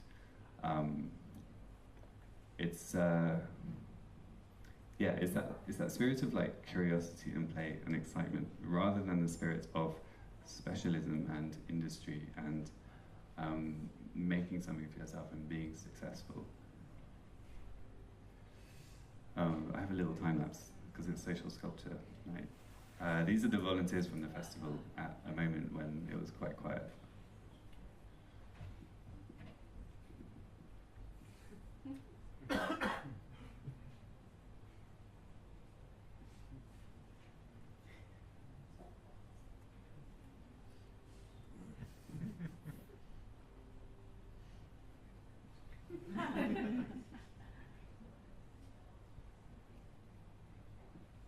It was like so fulfilling to see these guys who like heard so much of it and still not sick of it and going to have some fun. Okay, so I was originally going to talk about two works, and then when I actually put the slides together, I realized that I would just talk for way too long, and it's been 26 minutes. But I thought, rather than cut it short, I would just like give you a complete tease by showing you the slides and telling you nothing about them. Because I really like this juxtaposition of 4 slides, and there is a great story, and you'll have to have me back if you want to hear it.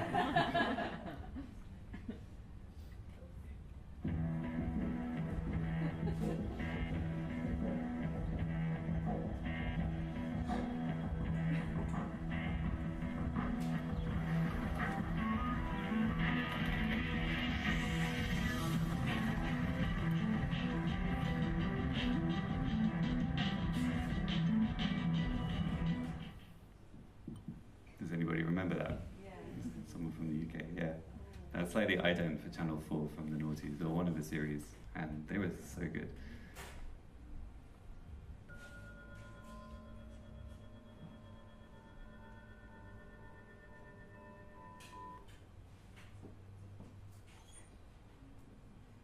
Apollo and Daphne by Bernini. And this is the piece I did with Afra last year, Post-Truth and Beauty. Yeah, so there's themes of anamorphosis and perspectives and sculptures and stuff. Anyway, another time. Thank you very much.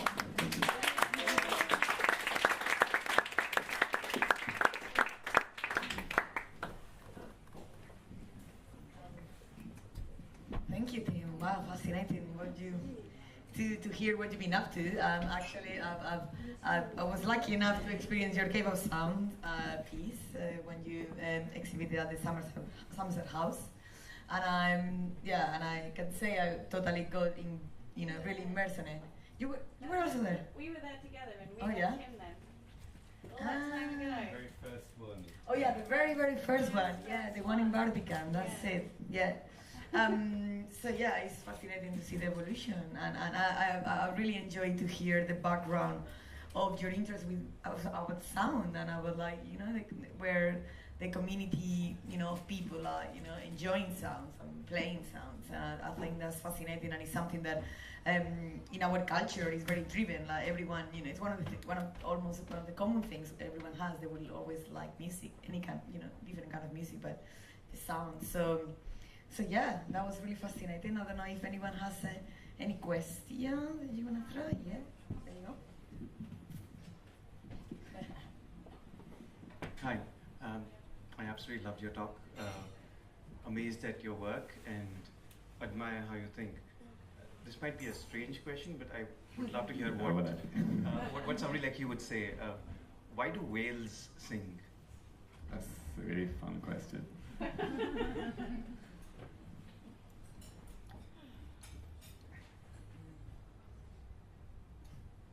So I have this my own little theory about how we hear sound, and I have a feeling that as humans we're really, really attuned to hear agency in sound.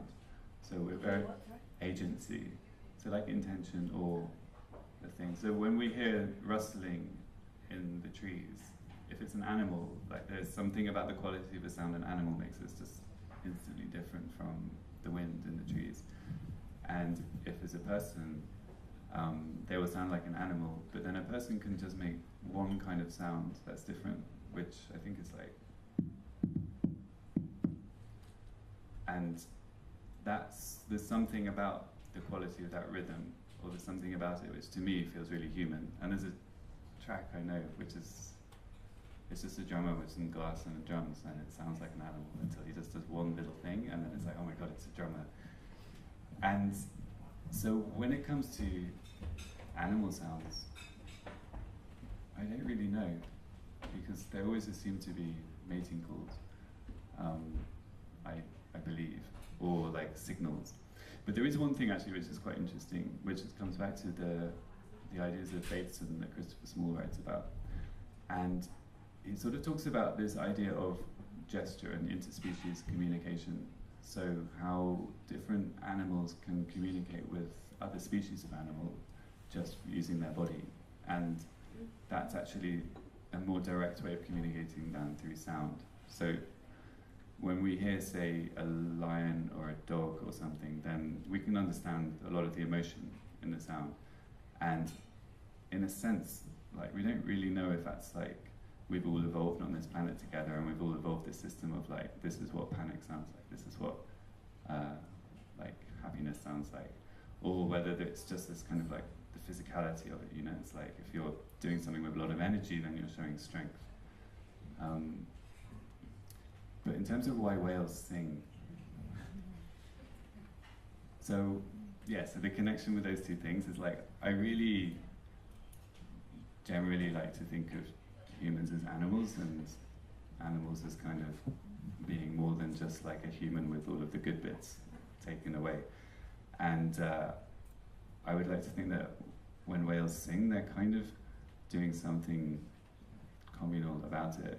But I wouldn't go as far as making assumptions or say that it's music or something. But in terms of the fact that all of the sounds we hear, we kind of can attribute to a source, and particularly animal sounds, then I would think that if you're this species that's living huge distances away, and you need to sort of have friends, or you need to find a mate, and it's not as simple as saying, oh look, I'm here, come and get me, I've got a beautiful song, but it's also just maintaining that continuity of awareness of who's around, just when you can't really see people or see other whales because they're really far away. Anyway, nice question. Anyone else? Yeah.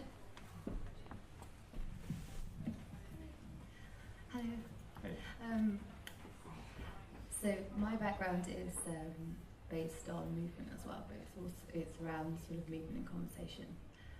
So I was really interested to hear what you had to say about the sort of the gestural communication between the people around the sphere. And in particular, there was one person who was moving a lot, so the person controlling the flute, was it? Yeah. And so they were sort of waving their arms around. And from what I know about communication is that if you're moving a lot, you're attracting a lot of attention. You're sort of saying, I'm speaking now, or this is, I want to speak now. You're trying to take the role or whatever. So I was just wondering whether in the social organisation of this piece, whether you noticed there was any sort of structure based on people's movement and the qualities of that. I think that the normal way that people move through this piece, particularly if there's quite a few people around, is they will go one by one through all the instruments. And often they'll sort of, when they've already been around, they'll see someone else do something that they didn't do themselves, or they didn't see that was possible, and so they'll carry on and continue like that. And the flute, so the intention when I was designing the flute was I just wanted to be able to do this kind of dance thing and get a little melody come out of it. And so that kind of desire for sort of expressive movement was in there right from the beginning.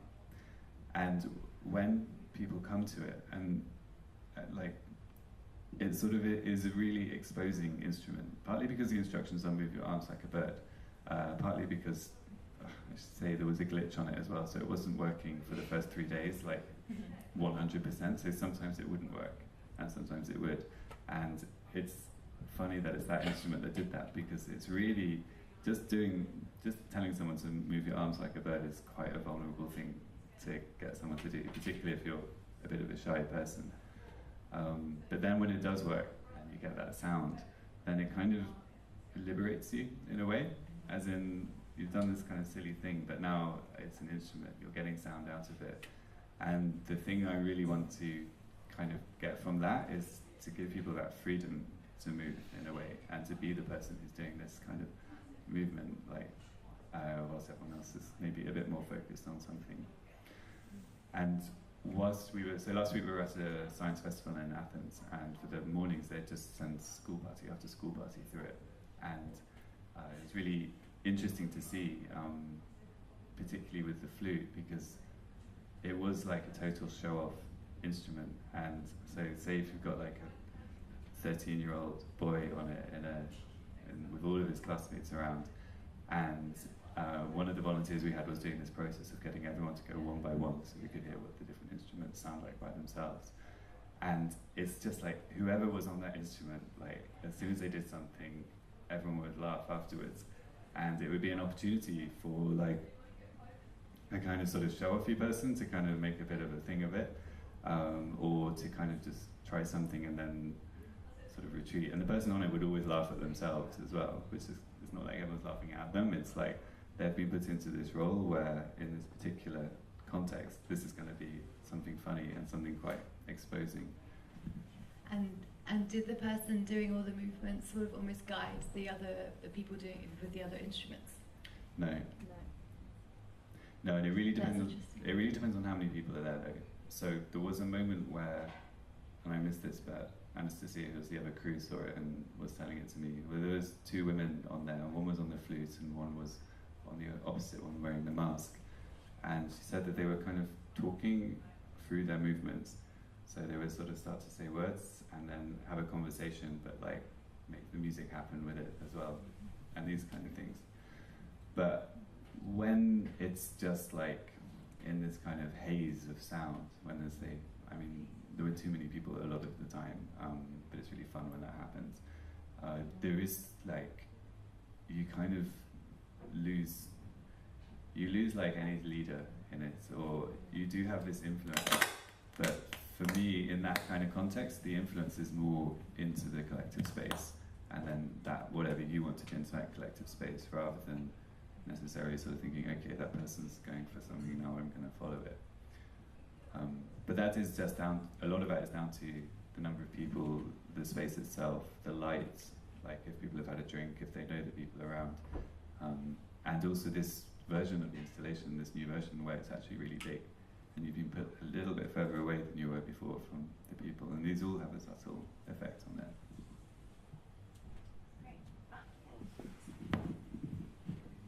Just the last question, it's more of an observation rather than a criticism, but why the use of written instruction? It's so much debate. It's more just that by having a written instruction, it's a two-part question, is more about where for you is the first point of interaction, because if you have a written, I think what's amazing is that you have these, you have all of these instruments in the space, and I think there's something which can be gained from just that serendipity of having all these people in the room just trying to learn from each other. So I'm just curious to know what the reason is, whether it's just for... I'm totally with you, and that's actually what we had in mind at the beginning, and we eventually realized that so many people just could not get that first step into it. It's like we just needed to give them something, to give them permission to do something, and then once you've got something coming out of it, then you can explore, because we really want people to explore. It's an experience of not being told what to do and of doing that. So the instructions themselves, we've kind of chosen to be things that will cause something to happen, but won't actually tell you where to go from there. I mean, can't frustration be part of the process? Because, with a lot of interactive works, there's often this perhaps didactic approach about having some kind of end game, of having a reward for an action. So I mean, it's perhaps sometimes that, if something is kind of challenging you in that way, where it's not telling you what to do, can also be good. Can also be, good is maybe not the right word, but it can also. I do totally agree with that, and I think the thing is that we just had to test it lots and lots and lots, and balance the frustration with the sort of accessibility and all of these things, and there are still. There are still moments of frustration in there as well, which you get when particularly...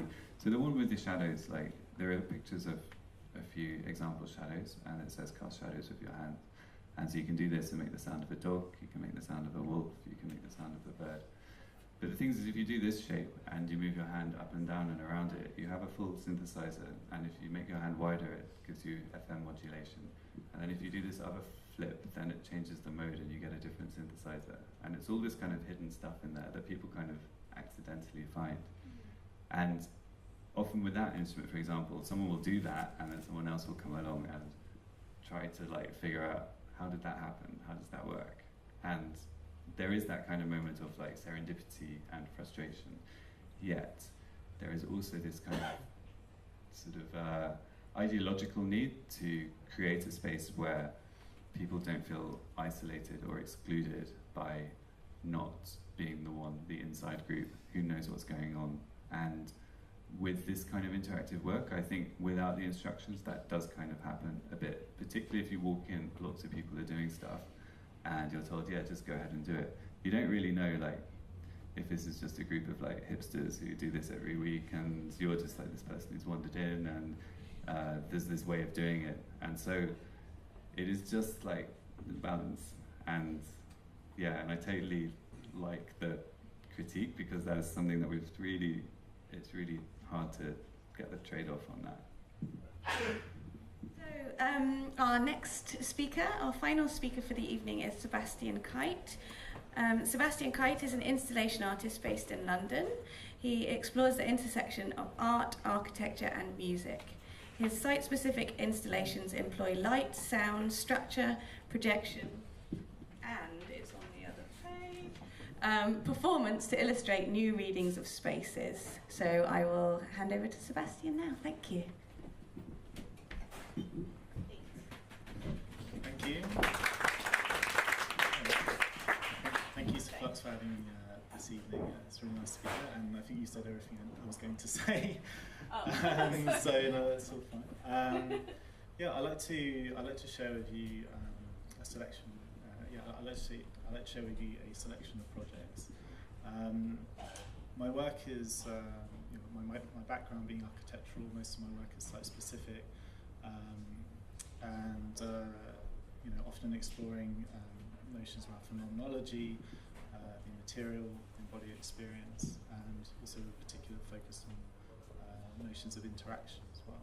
But the projects I'd like to share with you tonight are, each one is site-specific, however on quite contrasting scales. So let's see. Okay. Yeah. So actually, I'll start with a video.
So that was just a short clip from, the trailer from an installation that I created last year called We Will Meet in a Place Where There Is No Darkness.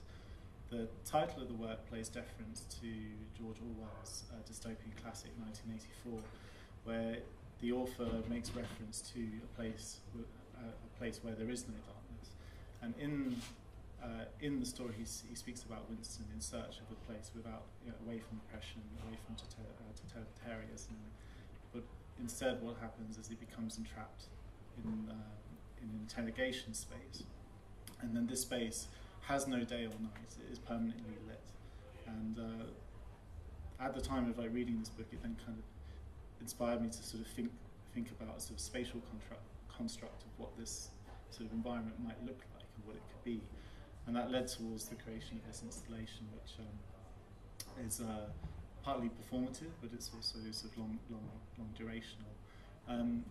This was first shown at South Kiosk, which is a project space in Peckham in South London last year. The installation it's constructed as a sort of architectural pavilion, and it uses light and sound as a material in the space to shift the dynamic of the room. It's designed as a perfectly symmetrical space, but then the space is subdivided by a series of transparent mirror, two-way mirror, as it's known, which is fluid in the way that it affects the room as well. There's next slide. So here you can see, for example, that the piece has an audio-visual score, which is partly generative, but it's also partly written. And then at a later point, there's the dancer, as you've seen, which comes in as a protagonist to affect the relationship with the room. In terms of the materiality, the installation employs, it reappropriates industrial-based materials, so from styrofoam installation, the two-way mirror, and aluminium. And you can see here at work where the light here, which is back projected, is something which takes on a new state. It's not seen as a projection of content or anything like that. It just becomes a physical presence in that room. And the two-way mirror in the space, which references back to the sense of voyeurism, narcissism, and sublimity at the heart of the interrogation as well, is very much active in this room. So it, depending on the dominance of light in the space, it's either, the red is a stronger color, for example, is more dominant over blue, so that the space can sometimes appear to be reflective, or it can be transparent depending on your proximity.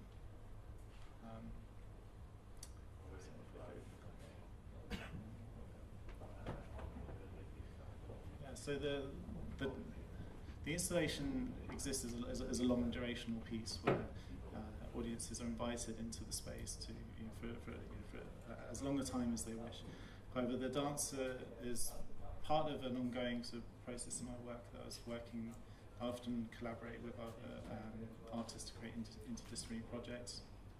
And in this one, I was interested in how this rogue sort of entity in the space could, in a way, sort of unlearn the dance practice in order to actually sort of build upon that to create a new sort of being. So through that,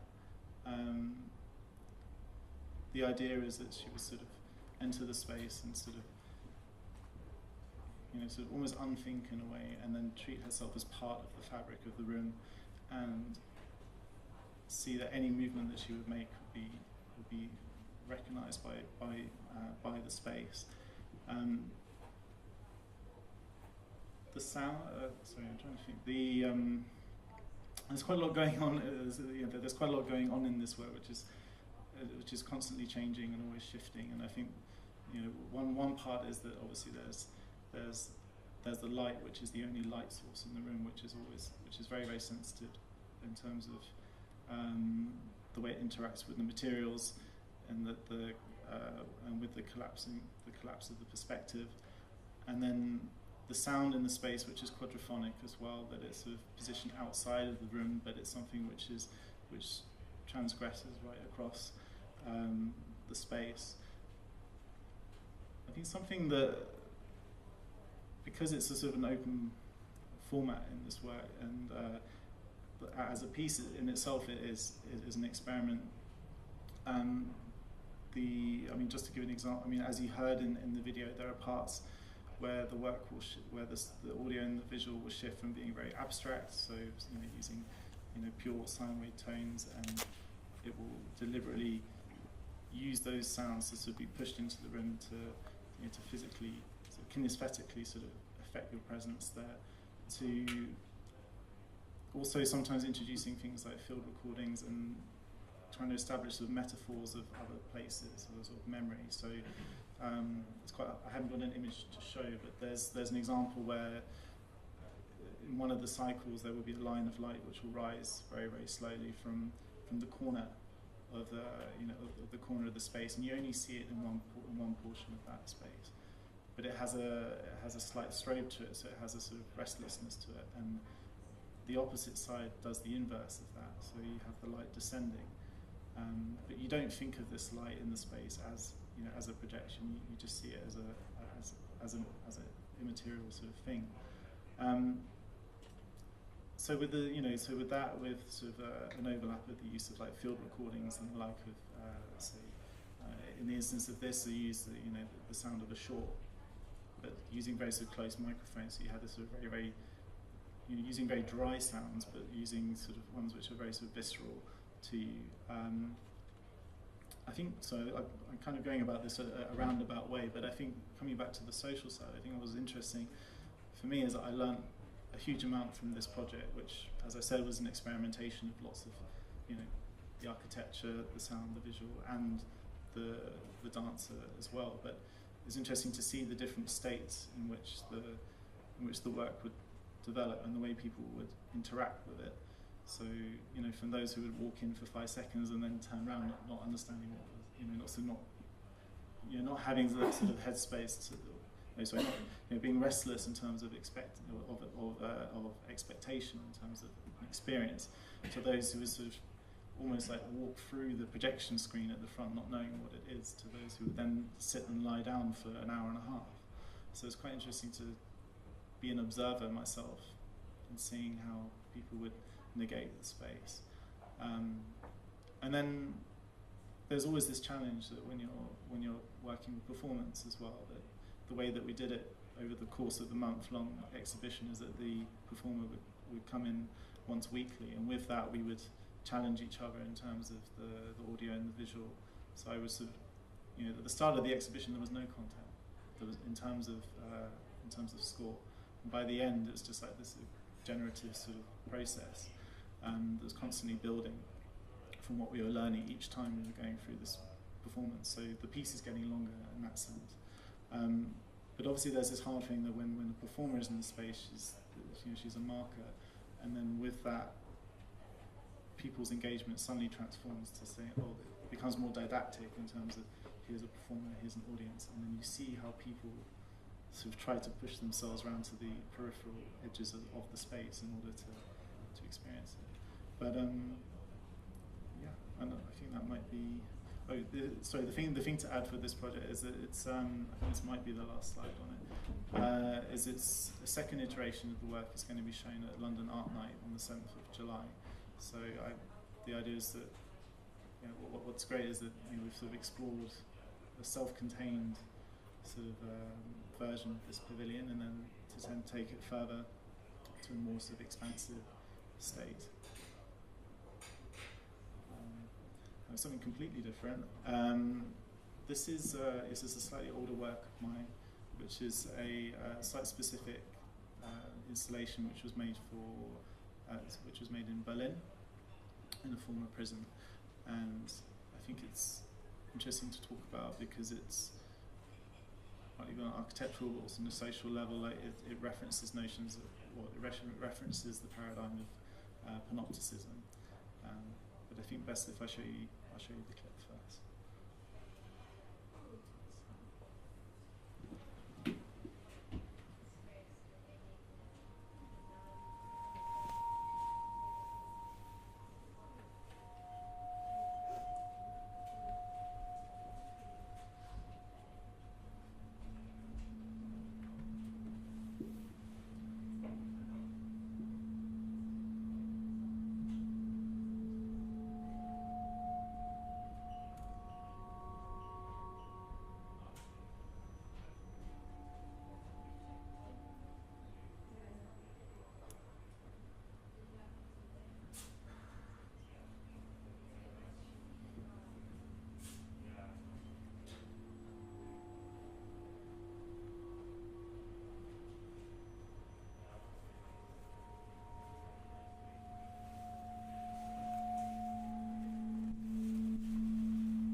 Yeah, so this is a site-specific installation that was made, was invited to create, which was made in response to a former women's prison in Berlin. Where I was invited to create up with a response, and a physical response to the courtyard space in this prison.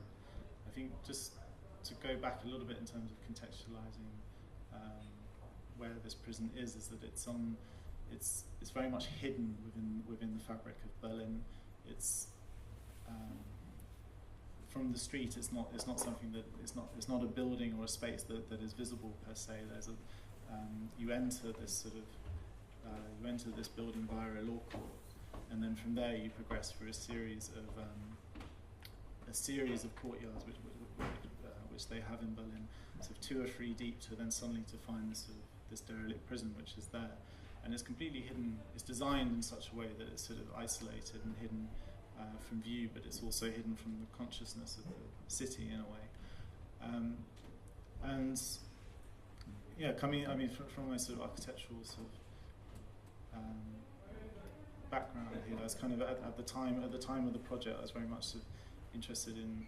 I was reading Anthony Vidler's writings on the architectural uncanny, and also about warped space and architecture and anxiety, and then from there it kind of led towards the subject of the concept of panopticism, both as an architectural idea and also as a means for sort of social control.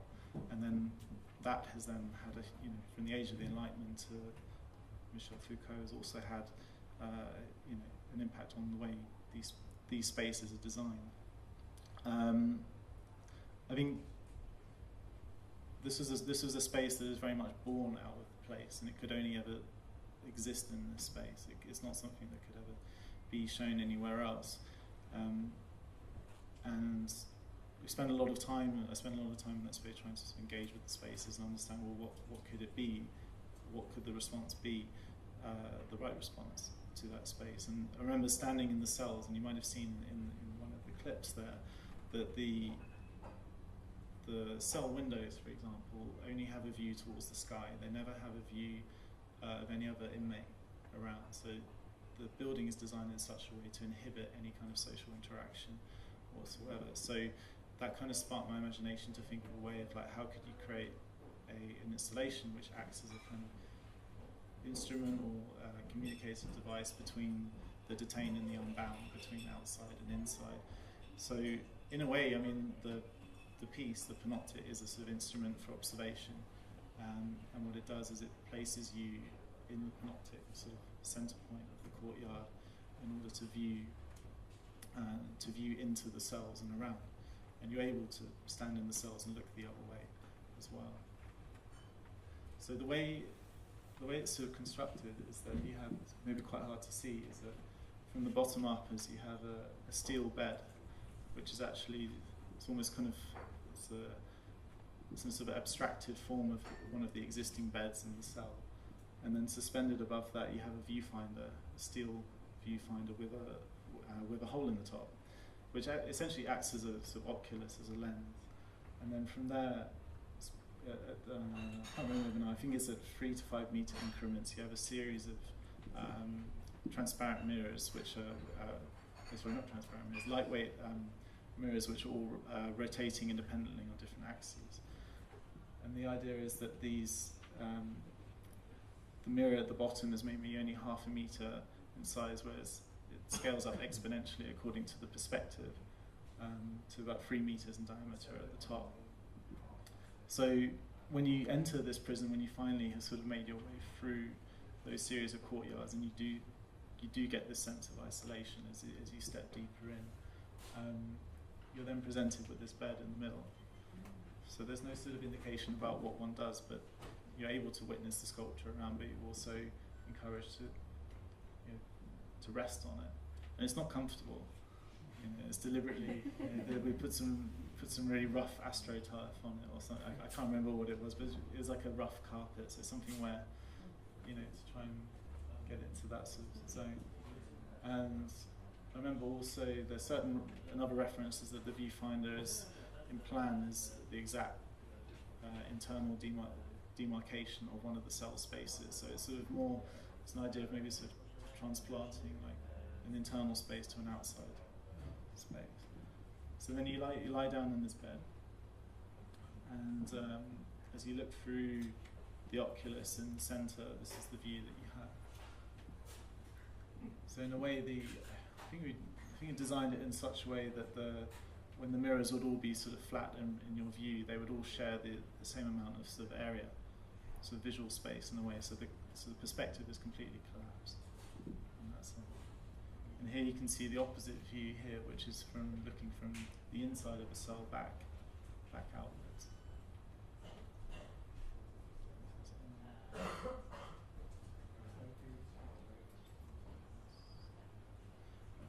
think that's it on that project. And then just the last one to show you, which is actually a project which is in production at the moment, which is taking my work into a very different sort of territory for me, which is actually sort of going into more, which is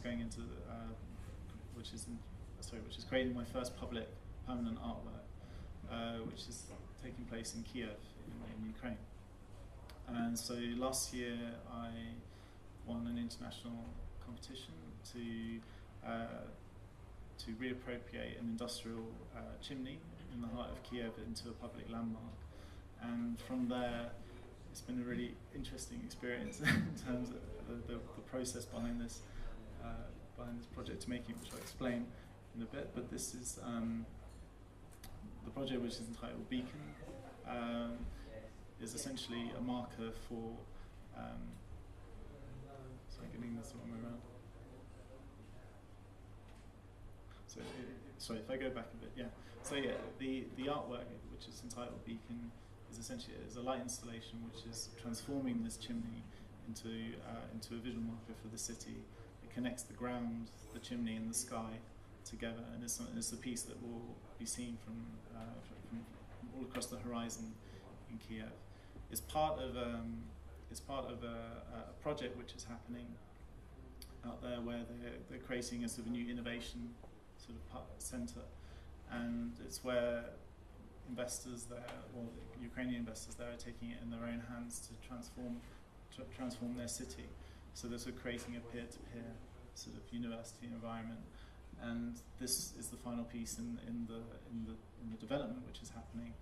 And on one hand, it's a very, conceptually, it's perhaps, it's very, very simple.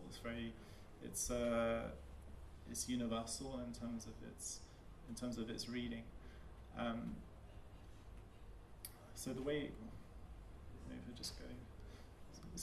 So the way that it is that you have two lines of light which trace the edge of the chimney, and then they connect to a xenon searchlight at the top, which projects 33 kilometers into the sky. So it only does this for short hours of the evening, but it's very much the whole sequence of it is designed around its position.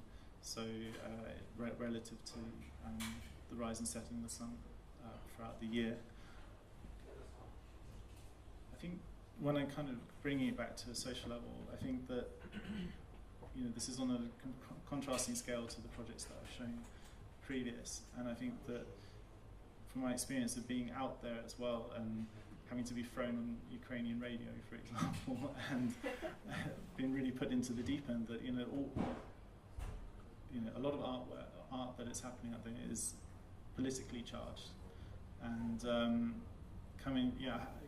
being a foreign artist invited to do a project there, I also sort of had to think about my stance in terms of where I stand, and almost I think that the light work is the light that itself is something that is something that can be universally read and is intelligible for all. So I think it's, on my part, in a way, kind of I'm acting apolitically in the way that this works. So yeah, this is just where we are at the moment this week, and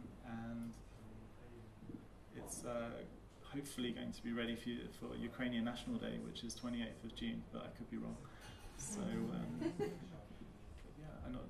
I'm open to questions. So yeah, fire away. Great, thank you.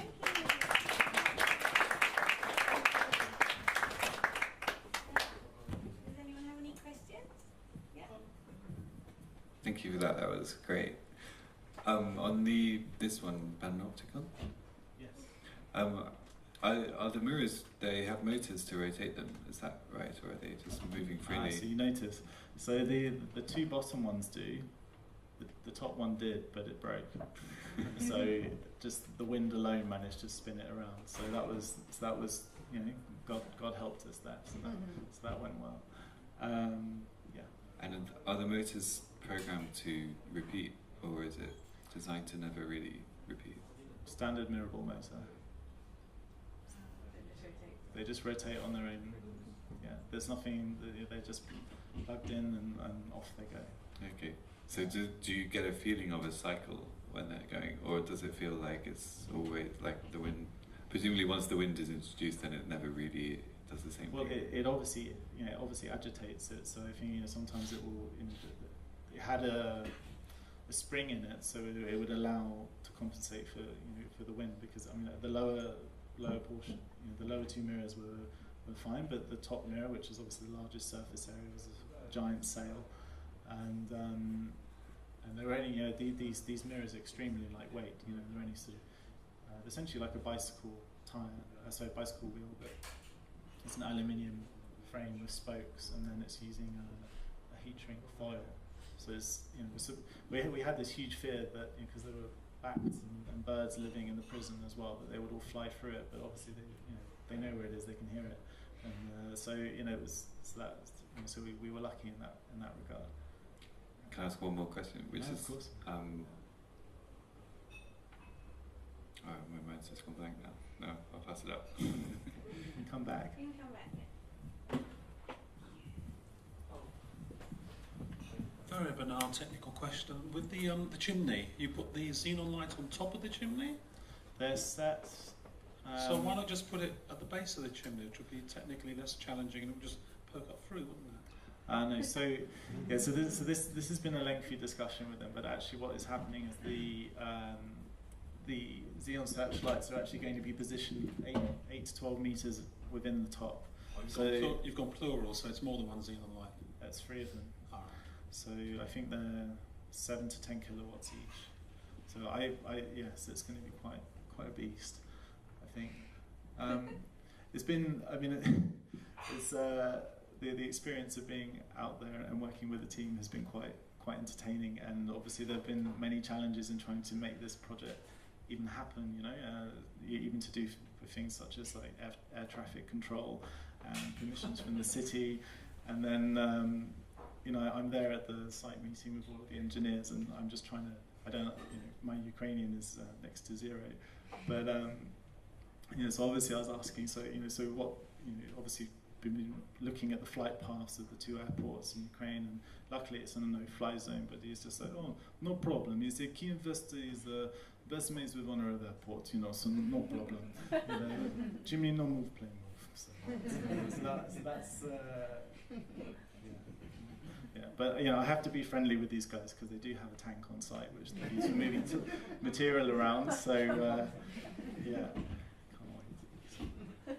Yeah. Does anyone else have any questions? Oh yes. Should we go back to the back? Yeah. Just and then go back to.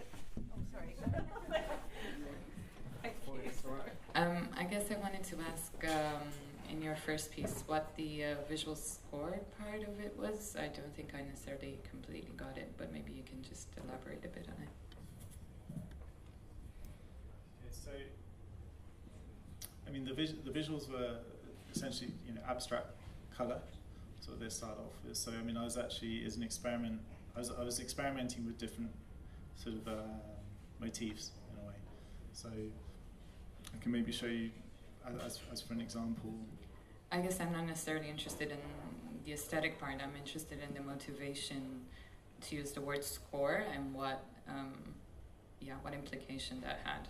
It was a score to what? For the dance? Well, it was a score for interpretation. So I would, before the dancer would even come into the space, I would start off with like the very sort of primal elements that I was, the shapes that I was looking at. And I think that maybe in the trailer you saw that there were shapes moving quite quickly or here and there, but one of the points that I perhaps missed with the piece was to create an audiovisual score which would disrupt your sense of time. So there'd be very, very sort of extremely slow sweeping movements of shifts in bars of color or lines or weight, which would have a direct link to, would be directly sort of linked to what the sound was also doing in the space. So you had this sort of meeting point of the visual and the sound together at all times. I mean, in this image, for example, there were certain motifs that I wanted to explore, and I treated them independently. And then when I was working them with the dancer, she would then inform me how to develop that further. So, I mean, in this one, for example, you have the space is completely black, and then all you hear is this sort of this thud of a bass, which is actually from behind the screen, and then it's answered by the speakers that are behind you. And when it does that, the line is growing in that space, and you see it being born out, out of this point in the center point in the room, but it also starts to get distorted by the mirrors, which are fluid, and the fluidity of that also collapses the line a little bit. And when this line, which takes about maybe 3 minutes to reach the outer edge of the space, the moment that it hits the edge of the room, it cuts out. So that was one experiment that I was sort of working with, and I think the effect of that was about exploring that this light, which you're introducing into the space, is the only visual light source in that space. So it has a huge impact in terms of your visibility of the room and the way that you can navigate it. So it's sort of, I was trying to find ways of really, really slowing this experience down and trying to encourage people to sort of forget the sort of restlessness of the everyday and what they're doing. So there's certain ploys that sort of try to sort of introduce into the work about often, if it's an idea about decompression before going into a space, because you can't just switch from one, being just our daily selves to suddenly being in this sort of parallel world. So sort of try to encourage that a little bit through the work. I don't know if that answers the question.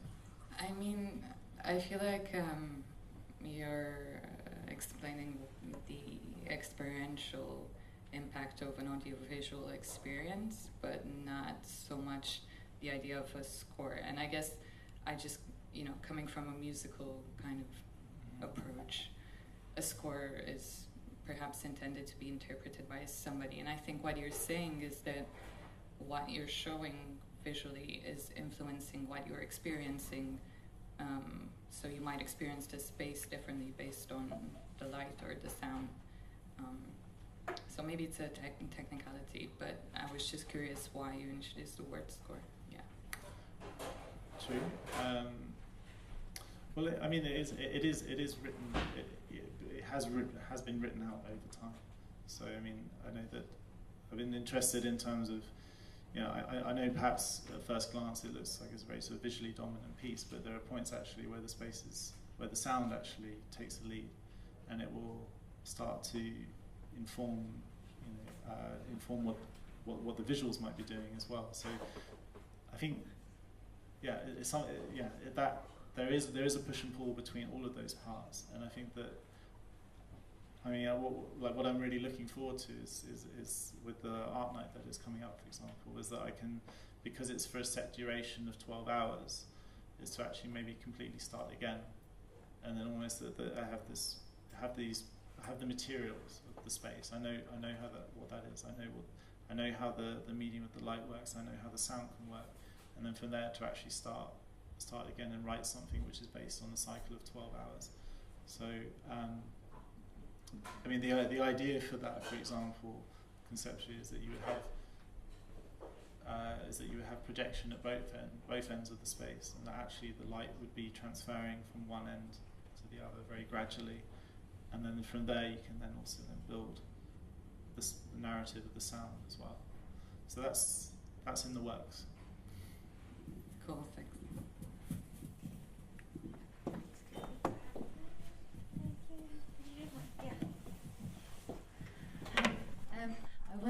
you back to the panopticon, if that's okay.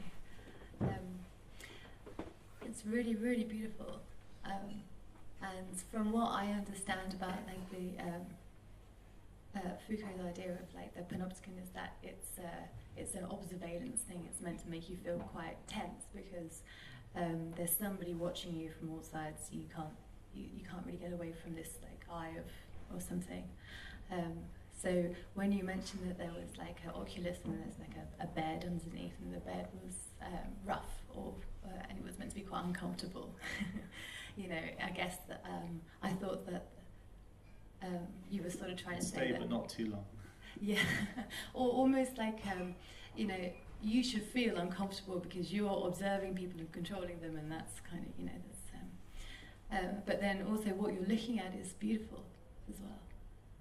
So like this sort of configuration of the mirrors and things. So it almost seems like there's a juxtaposition of experience there. To observe something like nice and then to be uncomfortable. There is a duality there, and then there is an inversion in terms of the role play, in terms of being detained or being unbound, and that's why I sort of try to sort of abstract the cell and take it outside of its space, and to, you know, have it with open sides. But there are certain subtleties in the experience there that as you come in, you know, this steel viewfinder with very sharp edges is going to take your head off, so you have to duck underneath, and that's already like your first sort of point of interaction with it, and that, you know, then there's that next stage of then lying on the bed and then realizing that actually these things are all meant to align, you know, to sort of become almost like a kaleidoscopic image, and then there's a sort of a softening of that notion of panopticism, the less oppressive side.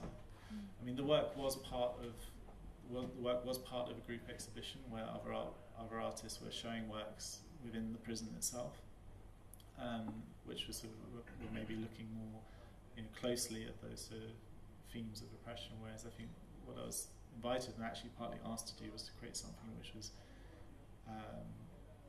more architectural in terms of that response and less sort of emotively sort of charged. I mean, so I forgot to mention actually, I mean, the prison itself is fascinating in that it was built in I think the turn of the century, but actually during the Nazi era, it's famous for the Water Capella, which is when the women and the children of those who ever tried to assassinate Hitler were then imprisoned here. And then what interestingly enough is that the prison itself is, I wouldn't maybe call it derelict, I call it more dormant, because the intercom still works, all of the doors still lock. And it was then taken over by the British, and it was then taken over by the Russians until the fall of the war as well. So it's been in active use actually ever since. So yeah, that's sort of the backstory to the prison itself. I think now it's been turned into a hotel, which which is slightly ironic. The mirrors still there? Sorry? Are the mirrors still there? No, I don't think they would have lasted. Yeah. They were up for, it was only for 1 week, the project, and it was made with peanuts, I think. So yeah, I don't think that's the thing is that looking back, I don't know if I'd ever be able to do a project like this again, you know, because things, you try, you know, this was just done, you know, this project was just made on raw energy, whereas now I think, you know, you try to do things in a more professional and constructive way, and I think, you know, the project in Kiev, for example, is on a colossal scale, I mean, by comparison. I mean, it was brutal work. I can tell you that, you know, we were 1 week install, we forgot crucial parts in London, and then, you know, not having them to the last minute, and then having to sleep in the prison overnight and stuff like that. So, yeah, go to the limit on these projects. Great. Anybody else? No, great. Thank you so much.